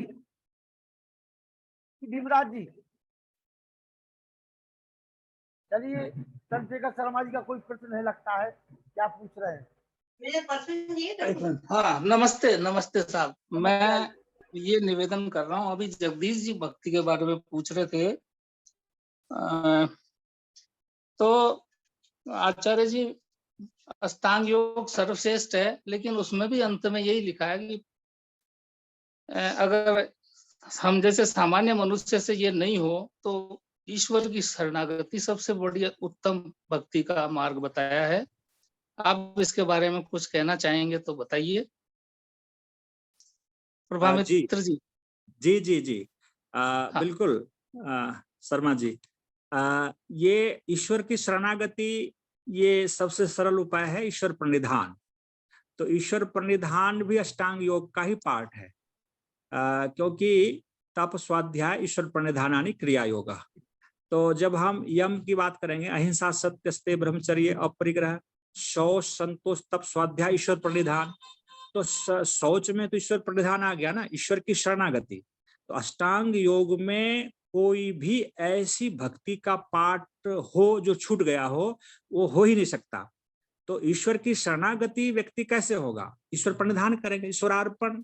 हे प्रभु, मैं तुम्हें अर्पण कर दिया अपने जीवन को, ईश्वर के साथ जुड़ गए, मैं जो कुछ हूँ, मेरे पास जो भी है तू ही हो, तुम्हारे दिया हुआ है, तुम्हारे लिए ही है, तुम्हारी भक्ति को ही करेंगे हम। तो ईश्वर की शरणागति होना ही अष्टांग योग में आ जाता है, आपने सही कहा। और ईश्वर प्रणिधानाद वा, ये महर्षि पतंजलि ने साफ कहा कि आपकी अपनी क्रिया, अपने जीवन को कैसे परमात्मा से जोड़ें, भक्ति कैसे करें, तो ईश्वर प्रणिधान से भी, केवल ईश्वर प्रणिधान से भी समाधि प्राप्ति हो सकती है। तो वो अलग से बाकी अंग को छोड़ दिया जाए, यम नियम आसन, तो वो तो हमारा जीवन का पार्ट बन जाता है, हमें पता भी नहीं चलता कि हम यम का पालन करें। लेकिन व्यक्ति जब ईश्वर प्रणिधान कर देता है तो यम का पालन स्वतः चलता रहता है, शौच का पालन स्वतः होता रहता है, और फिर चलता रहता है। तो ईश्वर प्रणिधान में, ईश्वर का अर्पण में वो सब कुछ आ जाता है। वो आपने ठीक ही कहा, लेकिन अष्टांग योग में ईश्वर प्रणिधान वर्णन में आ गया। चलिए, हाँ, अब मैं एक निवेदन कर रहा हूँ आप सभी से। हमारे बीच में राम निवास जी गुड़ग्राहक, जो आर्य जगत के बहुत ही अच्छे विद्वान हैं, जिनको कल 11 दिसंबर से 13 दिसंबर तक आप लोग सुनेंगे, हमारे बीच में जुड़ चुके। हम चाहते हैं कि 2 मिनट के लिए वो आ जाए। राम निवास गुड़ग्राहक जी, 11 दिसंबर, हाँ जी लखनलाल जी, 11 दिसंबर से 13 दिसंबर तक आप लोग हमारे आर्य जगत के मूर्धन्य विद्वान राम निवास गुड़ग्राहक जी, जो भरतपुर राजस्थान से, उनको सुनेंगे। 1 मिनट के लिए आइए। आचार्य प्रधान सभी लोग विद्वान जुड़े हैं। 2 मिनट आप नमस्ते कर ले हम आपसे, राम निवास जी। हाँ जी, हाँ जी, हाँ जी, बिल्कुल। और कल से आपका प्रवचन रहेगा 3 दिन का। आर्य जगत के सभी विद्वान जानते हैं, हमारे जो जुड़े हुए, डॉक्टर व्यासचंद्रन शास्त्री जी बिहार से, वेद प्रकाश शर्मा जी बरेली से, सभी लोग जुड़े हुए हैं। बिल्कुल बिल्कुल। तो एक बार सभी से हम चाहेंगे कि आप भी निवेदन कर लें कि सभी लोग ज्यादा से ज्यादा जुड़े, सुने आपके लिए। हाँ जी, बिल्कुल बिल्कुल जी। मेरा निवेदन सभी से यही है कि हमारे विचार सुनने के लिए आप अवश्य अधिक संख्या में जुड़ें और आपस में विचार विमर्श करें, और जिससे कि हम किसी विषय को अच्छी प्रकार खोल सकें, समझ सकें, और हमारा जो बौद्धिक स्तर है वो बढ़े, और हम परस्पर आपस में मिलकर के एक अच्छा कार्य कर सकें, आर्य समाज की गतिविधियों को तेजी से गति दे सकें। यही भावना हम सबकी रहनी चाहिए। और कोई विशेष बताइए। बहुत बहुत आभार। बस कुछ नहीं, केवल आप जुड़े थे तो हमने कहा नमस्ते हो जाए आपसे। मैं निवेदन करूंगा, प्रेम सत्यवादी आइए। प्रेम सत्यवादी। ओम नमस्ते। नमस्ते जी। लखनलाल जी नमस्ते जी। अभी लोग कह रहे थे तो मैं भी आप बता दूं कि लखनलाल जी अपना प्रारब्ध बना रहे हैं। अगले जन्म में इन्होंने मोक्ष की लाइन पे चल पड़ना है, ये प्रारब्ध बन रहा है इनका। और हम तो, हाँ जी। दूसरी बात, मैं आचार्य प्रभा मित्र जी का फैन हूँ, पहला फैन हूँ। मैं आपका फैन हो गया हूँ अब जी। क्योंकि कल आपने मेरे नाम के 2 रसगुल्ले खा लिए कल आपने। जी खा लिया, तो मैंने आपके नाम का खाया, अपने नाम का छोड़ दिया। खाते समय मुझे ये याद आ गया कि मुझे इसे प्रयोग करना है, खाली उपयोग नहीं करना। तो मैंने कहा आपके नाम का ही खा लेता हूँ। चलिए, इसके बाद मैं अब ये कहना चाहता हूँ कि आचार्य जी, आपने हमें योग दर्शन के आज पूरा दर्शन करा दिया। ना केवल दर्शन, हमें उसमें योग में डुबकी लगा दी। बहुत अच्छा लगा, क्योंकि मेरा भी ये विषय जो है, मैंने 2 बार योग दर्शन पढ़ा भी है, और मैं अच्छी तरह आपको सुन रहा था और मैं उसमें डूब ही गया। अब मैं क्या बताऊं, मैं जब भी आत्मनिरीक्षण करता हूं, आपको याद करता हूं कई बार। वो क्यों याद करता हूं, मुझे ये याद आता है कि मैं अगले जन्म में आप जैसे माता पिता मिले मुझे, और मैं आर्योदय की तरह ही अपना विचार रखते हुए और अगले जन्म में पहुंच जाऊं मोक्ष की तरफ। परमात्मा जो है, परमात्मा आपको इस मार्ग का पथिक बनाए, ऐसी मंगल कामना हम सब लोग करेंगे। नहीं, ये आपकी पवित्र भावना है प्रेम भाऊ, और आप स्वयं मनीषी हैं, साधक हैं, और आपके भाई साहब न्यूजीलैंड में रहते हैं, वहां भी मैं गया, उनके घर पर भोजन किया, और आपके भाई साहब पूरे परिवार आध्यात्मिक भावना से आर्य समाज से जुड़े हुए हैं। तो आप एक अच्छे साधक योगी हैं, और हमसे और अधिक उत्तम माता पिता आपको मिलेंगे, ऋषि कुल में आप जन्म लेंगे, ये तो पक्की बात है। और ये भावना आपका साकार हो। और फैन तो मेरा क्या, और मुझे आप ना याद करें, मेरे स्थान पर यदि ईश्वर को याद कर लें तो निश्चित रूप मुझे बहुत और प्रसन्नता होगी, क्योंकि ये भौतिक शरीर मेरा ये दिख रहा है, नाम भी प्रभामित भौतिक ही है। तो मैं तो कहूँगा आप और आगे बढ़े और मेरा गुरु आप बने, क्योंकि कोई जरूरी नहीं है कि मैं आपसे आगे हूँ, आप भी आगे निकल सकते हैं। ईश्वर को मान करके, ईश्वर परिधान से आप जिए। तो आप आर्योदय, मेरे पुत्र का नाम लिया आपने, मैं तो चाहूंगा कि आप बहुत ऊंचाई तक जाएंगे और आपको अगले जीवन में ऋषि कुल में आपका जन्म होगा, ऋषि आपके माता पिता होंगे, दूसरे पृथ्वी पर होंगे, ये भाव। बहुत बहुत धन्यवाद इस आशीर्वाद के लिए। सूरज पुनिया जी, सूरज पुनिया जी, पूछिए क्या पूछ रहे हैं, पूछिए। सूरज पुनिया जी, ऑडियो खोल लीजिए अपना, पूछिए। चलिए, सूरज पुनिया जी नहीं खोल पा रहे हैं, युद्धवीर जी कुछ पूछ रहे हैं, आइए जी, युद्धवीर जी पूछिए।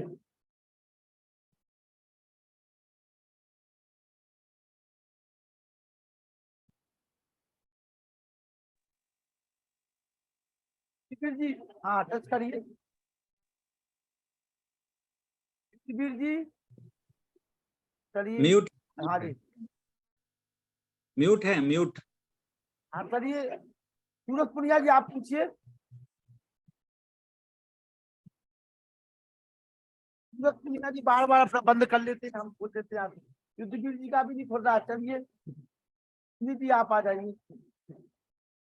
सूरज पुनिया जी, युद्धवीर जी, चलिए आप आइए। मुनि जी, उन लोगों के नेट पर कमजोर हैं। आज हमारे बीच सम्मानीय जी चलिए व्यासचंद्र आचार्य स्वामी जी, आप आइए। ओम, बोलिए मुनि जी, बोलिए आप। ओम ओम ओम आप बोलिए व्यासचंद्र जी, चलिए आप बोलिए। ओम स्वस्ति पंथा मुनुचरेम सूर्य चंद्रमसा विव पुनर्ददता घ्नता जानता संगमे महि। ओम शांति शांति शांति। आर्यों का महाकुंभ के सम्मान्य संचालक आर्यरत्न मित्रवर लखनलाल जी आर्य और आज के मुख्य वक्ता आदरणीय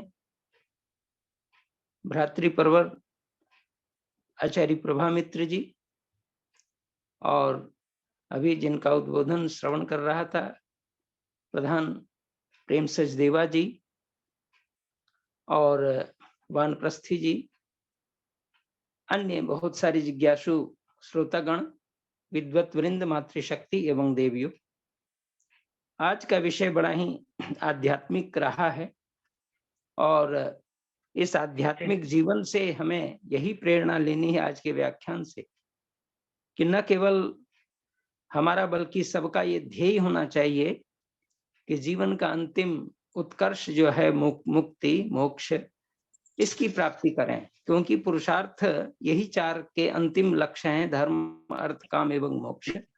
इसलिए मोक्ष की प्राप्ति के लिए यत्न करना अनिवार्य है और बिना यत्न से कार्य सिद्ध नहीं होता। हम लोग क्योंकि संस्कृत भी पढ़ाते हैं और संस्कृत में स्पष्ट है कि नहीं सुप्तस्य सिंहस्य प्रविशन्ति मुखे मृगा, अर्थात सोए हुए सिंह के मृग प्रवेश नहीं कर सकता अनायास।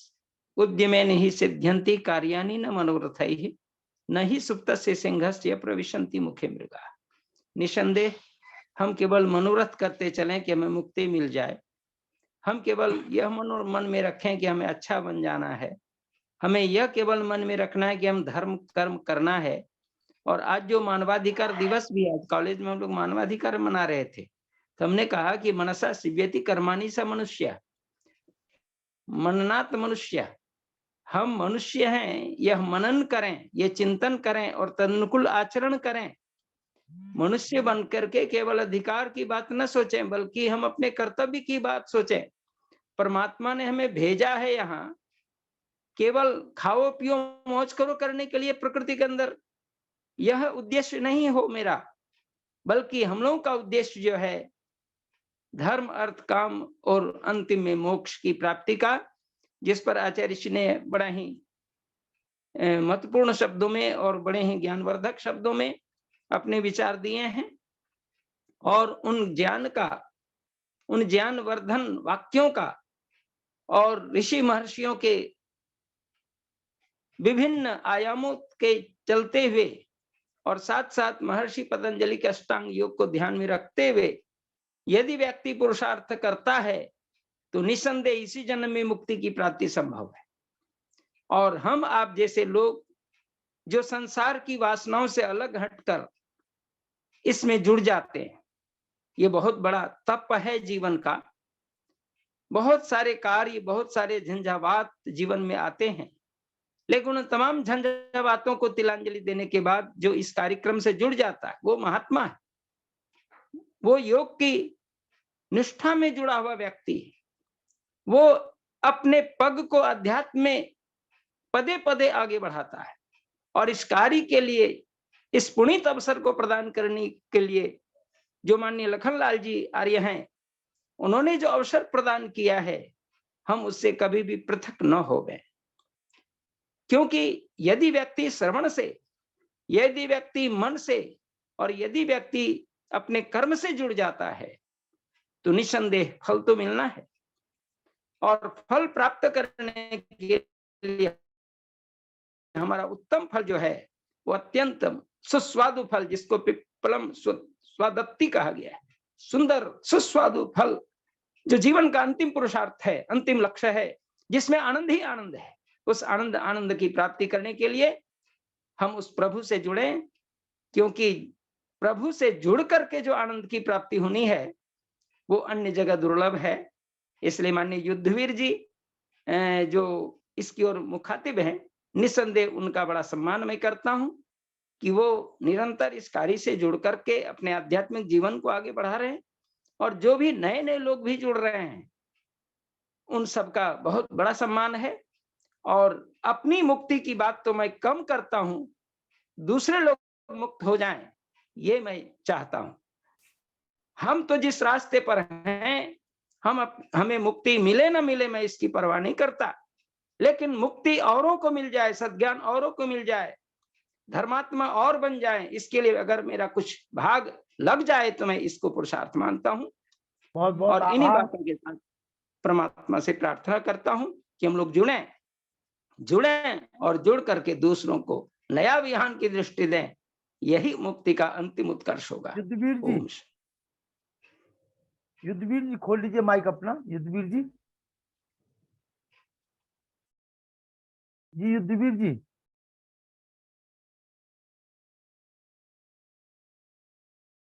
कल आर संदेश टीवी पर 11 बजे से 2 बजे तक आप जो है अशोक विहार में जो प्रेम सत्यवादी कार्यक्रम कराने जा रहे हैं, बहुत अच्छा कार्यक्रम है, उसको आप लोग आर संदेश टीवी पर सुन सकते हैं।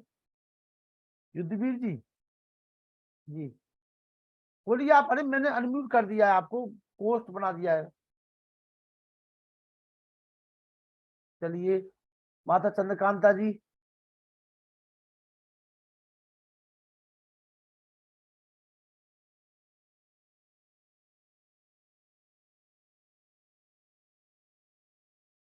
आइए मुनि जी, आप आ जाइए। मुनि जी, मुनि जी, मुनि पुरुषोत्तम जी।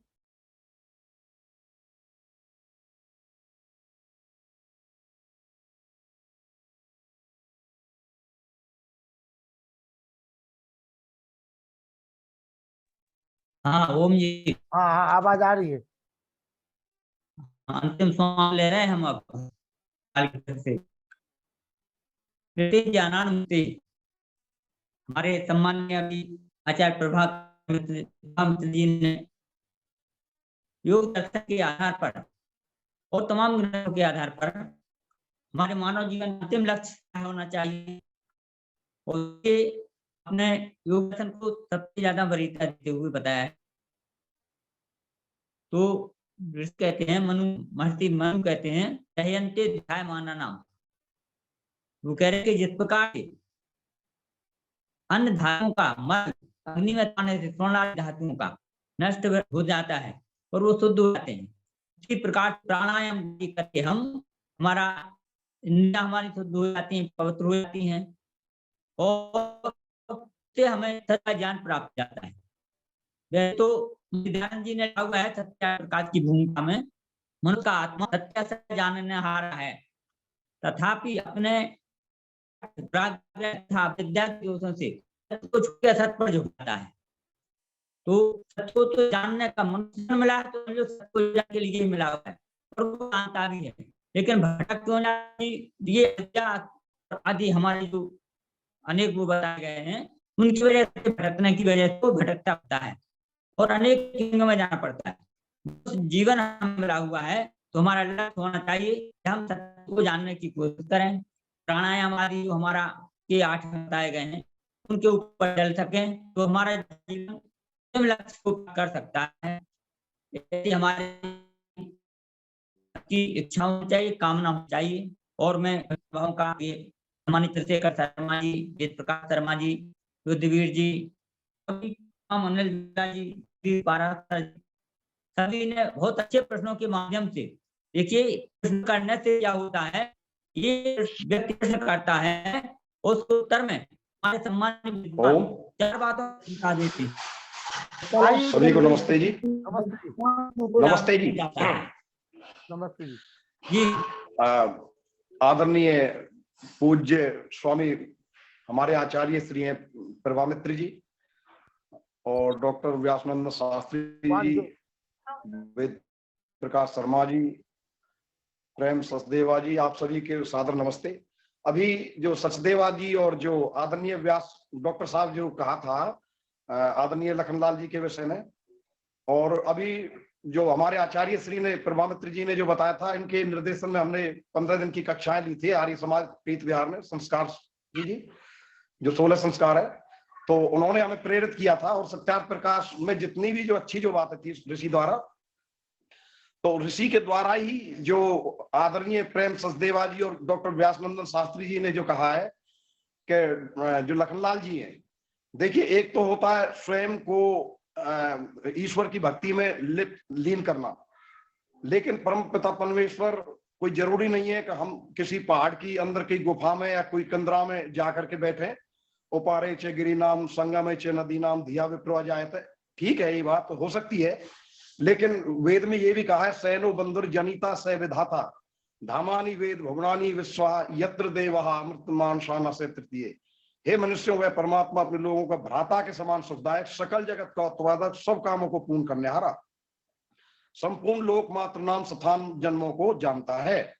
जिस सांसारिक सुख दुख से नित्यानंद मोक्ष रूप धारण करने वाले परमात्मा में विद्वान लोग स्वेच्छा पूर्वक विचरते, वही परमात्मा गुरु आचार्य राजा और न्यायाधीश है, अपने लोग मिलकर सदा उसकी भक्ति है। उसी संदर्भ में आदरणीय जो लखनलाल जी हैं, उन्होंने निरंतरता के साथ हम जैसे, मैं तो कहूंगा कि हम साधारण से भी साधारण है, लेकिन इनके अंदर एक ज्योत बहुत बड़ी जो लौ वो जगाई, जैसा जो बहुत ही विद्वानों के भी विद्वान जो डॉक्टर व्यासनंद शास्त्री जी जो बहुत ऊंचे विद्वान हैं, उन्होंने भी ये बात कही है एक भाई जो लखनलाल जी है वो उनको एक बहुत बड़ी प्रेरक के रूप में, क्योंकि परमात्मा ही प्रेरणा देता है। जो ईश्वर जब किसी काम कस्तवा युनक्ति से तवा युनक्ति कस्मई तवा युनक्ति, मैंने एक दिन पहले भी ये कहा था, ये भी वेद का ही मंत्र है। परमपिता परमेश्वर स्वयं किसी का हाथ पकड़ कर नहीं कराते, लेकिन वो प्रेरित करते हैं। तो निश्चित तौर पर कहीं ना कहीं ईश्वर ये प्रेरणा है जिसके वशीभूत होकर के हम जैसों की सेवा में, मेरा गला बैठा हुआ है, लेकिन ईश्वर जी ने ये कहीं ना कहीं हम जैसे जो साधारण है उनके लिए एक प्रेरणा के रूप में आदरणीय लखनलाल जी को नियुक्त किया है, जो वेद का आदेश है, जो ईश्वरीय आदेश है। तो निश्चित तौर पर ये कोई जरूरी नहीं है कि हम पीले कपड़ा पहनकर बड़ी बड़ी माला घेर कर, क्योंकि पौराणिकों को तो चाहिए ईश्वर की भक्ति ये है, लेकिन जो निरंतर भाई आज उनको जोड़ना, आज उनसे वो कराना है, आज उनका उद्बोधन बड़े बड़े ऊंचे जैसे आचार्य प्रभामित्र जी हैं, हम भौतिक रूप में व्यक्तिगत रूप से इनका जो ज्ञान है उसको प्राप्त नहीं कर सकते, लेकिन कहीं ना कहीं लखनलाल जी ईश्वर के द्वारा माध्यम बने हम जैसों तक इनकी जो बात है, जो वेद की जो बात है, ईश्वर की जो बात है, उनको प्रेरित होने के लिए। तो मैं आदरणीय हमारे जो आचार्य श्री डॉक्टर व्यासनंदन जी, प्रेम सचदेवा जी और प्रोफेसर वेद प्रकाश शर्मा जी, आप सभी का भी मैं विशेष आभारी हूँ, क्योंकि व्यक्तिगत रूप से आप बहुत बड़े ऊंचे विद्वान हैं और हम जैसों को भी अगर स्थान देते हैं बीच में, तो आप सभी का पुनः बहुत बहुत धन्यवाद। सभी को सादर नमस्ते। बहुत बहुत आभार युद्धवीर जी। आचार्य माता चंद्रकांता जी आप आए, प्रभुपाद जी पाठ करेंगे। प्रिय वीर लखनलाल जी, नमस्ते जी। नमस्ते जी। आज के मुख्य वक्ता आचार्य श्री प्रभा मित्र जी तथा व्यास शास्त्री जी, श्रद्धेय मुनि जी और मेरे भ्राता अनिल जी, युद्धवीर सिंह जी, डॉक्टर साहब, वेद प्रकाश जी, सभी श्रोतागण, सभी को यथा योग्य अभिवादन। प्रभा मित्र जी, आपका उद्बोधन अभूतपूर्व था और हम लोग वास्तव में आपके हार्दिक आभार प्रकट करते हैं, बहुत आभारी हैं। एक उलझन और मेरे मन में है, मैं थोड़ा सा पूछना चाहती हूँ। आप सोचेंगे पता नहीं ये कैसी कैसी बातें लेकर बैठ जाती है। मैं ये पूछ रही हूँ कि परमात्मा की सहायता से जीव दूसरे शरीर में प्रविष्ट करता है, परमात्मा अनुप्रविष्ट होता है उसी शरीर के अंदर, क्योंकि वो तो सर्वव्यापक है, कण कण में व्यापक है। तो हम आत्मा का साक्षात्कार पहले होता है और बाद में कहते हैं परमात्मा का साक्षात्कार होता है, लेकिन आत्मा का साक्षात करने के लिए हमें क्या प्रयास करना चाहिए? यही अष्टांग योग या कुछ और?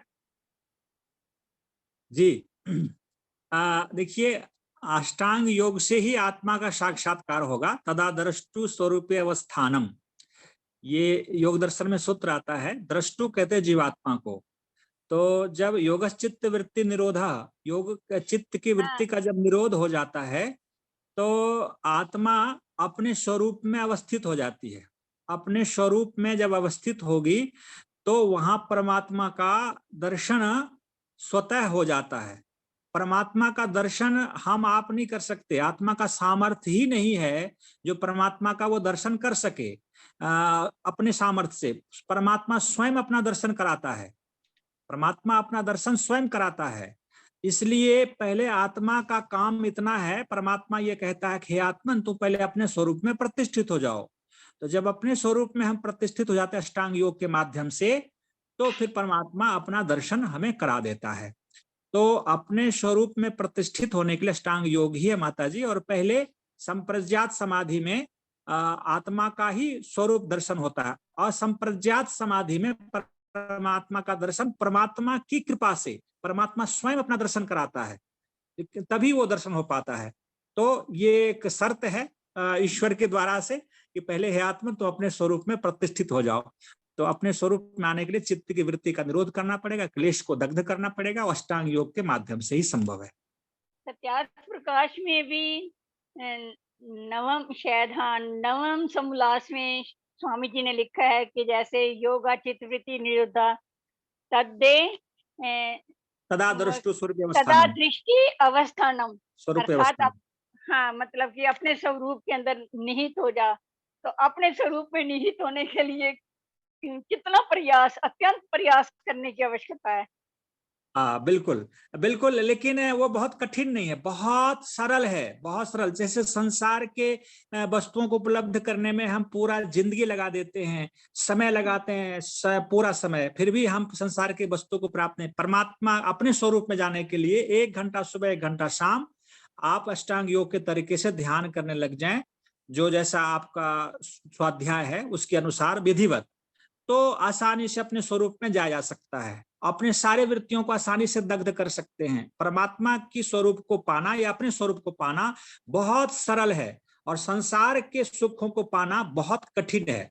लेकिन लोग कठिन को ही सरल मानता है और अपने स्वरूप में आने को कठिन मानता है, जबकि ये सरल है। तो इसलिए कोई ज्यादा टाइम नहीं लगेगा। जैसे आपकी जितनी तीव्र संवेगा नामासन, आपके अंदर जितनी तड़प होगी, जितनी लगन होगी, तो एक ही क्षण में, एक ही मिनट में आप अपने स्वरूप में जा सकते हैं। नहीं तो कई जन्मों लग सकता है, कई वर्ष भी लग सकता है। आपके तड़प के ऊपर, आपके लगन के ऊपर निर्भर करेगा। माता जी धन्यवाद आचार्य जी, बहुत बहुत धन्यवाद। मैम बेतुके से प्रश्न पूछ लेती हूँ। धन्यवाद, अति अति धन्यवाद। उत्सुकता रहती है कि कोई चलिए, ऐसा शांति पाठ। साधन मिले जिससे हम आगे बढ़े। जी शांति पाठ। ठीक है, शांति पाठ किया जाए। शांति अंतरिक्षगा शांति पृथ्वी शांतिराप शांतिरुजरे शांति वनस्पतय शांति विश्वे देव शांति ब्रह्म शांति शांति शांति रेव शांति श्यामा शांति रेदि ओम शांति शांति शांति सुख शांति। दो बोले जोर से बोलो।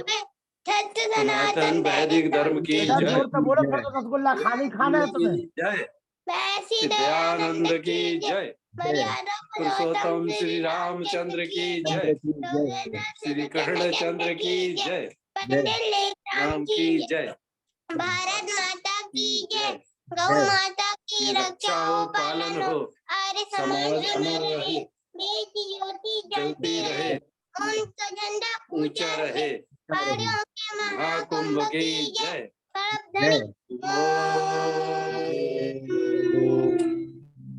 अभिवादन सबको नमस्ते जी। नमस्ते। जी कहाँ जा रहे हो पार्टी में भाई? डॉक्टर श्वेत के शर्मा के पुत्र की वो है एट होम। चलिए हमारी तरफ से शुभकामनाएं दे दीजिए। शुभकामनाएं दे देंगे बिल्कुल। बिल्कुल। डॉक्टर श्वेत केतु शर्मा बरेली। सावित्री शर्मा जी के पुत्र है वो। हाँ बिल्कुल बिल्कुल।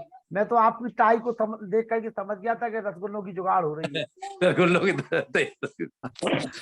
बिल्कुल। नमस्ते जी। नमस्ते जी। नमस्ते सब। और आचार्य प्रभावित जी का बहुत बहुत आभार। बहुत 3-4 दिन बाद से हम बात कर लेंगे उनसे जब भी समय अनुकूलता होगी। बहुत जल्दी नए विषयों के साथ आप लोगों के बीच में होंगे। अरे और लोगों को भी चलाया जाए फिर कभी। हाँ जी हाँ जी हाँ जी बिल्कुल बिल्कुल। ठीक है। नमस्ते सभी को शुभ रात्रि।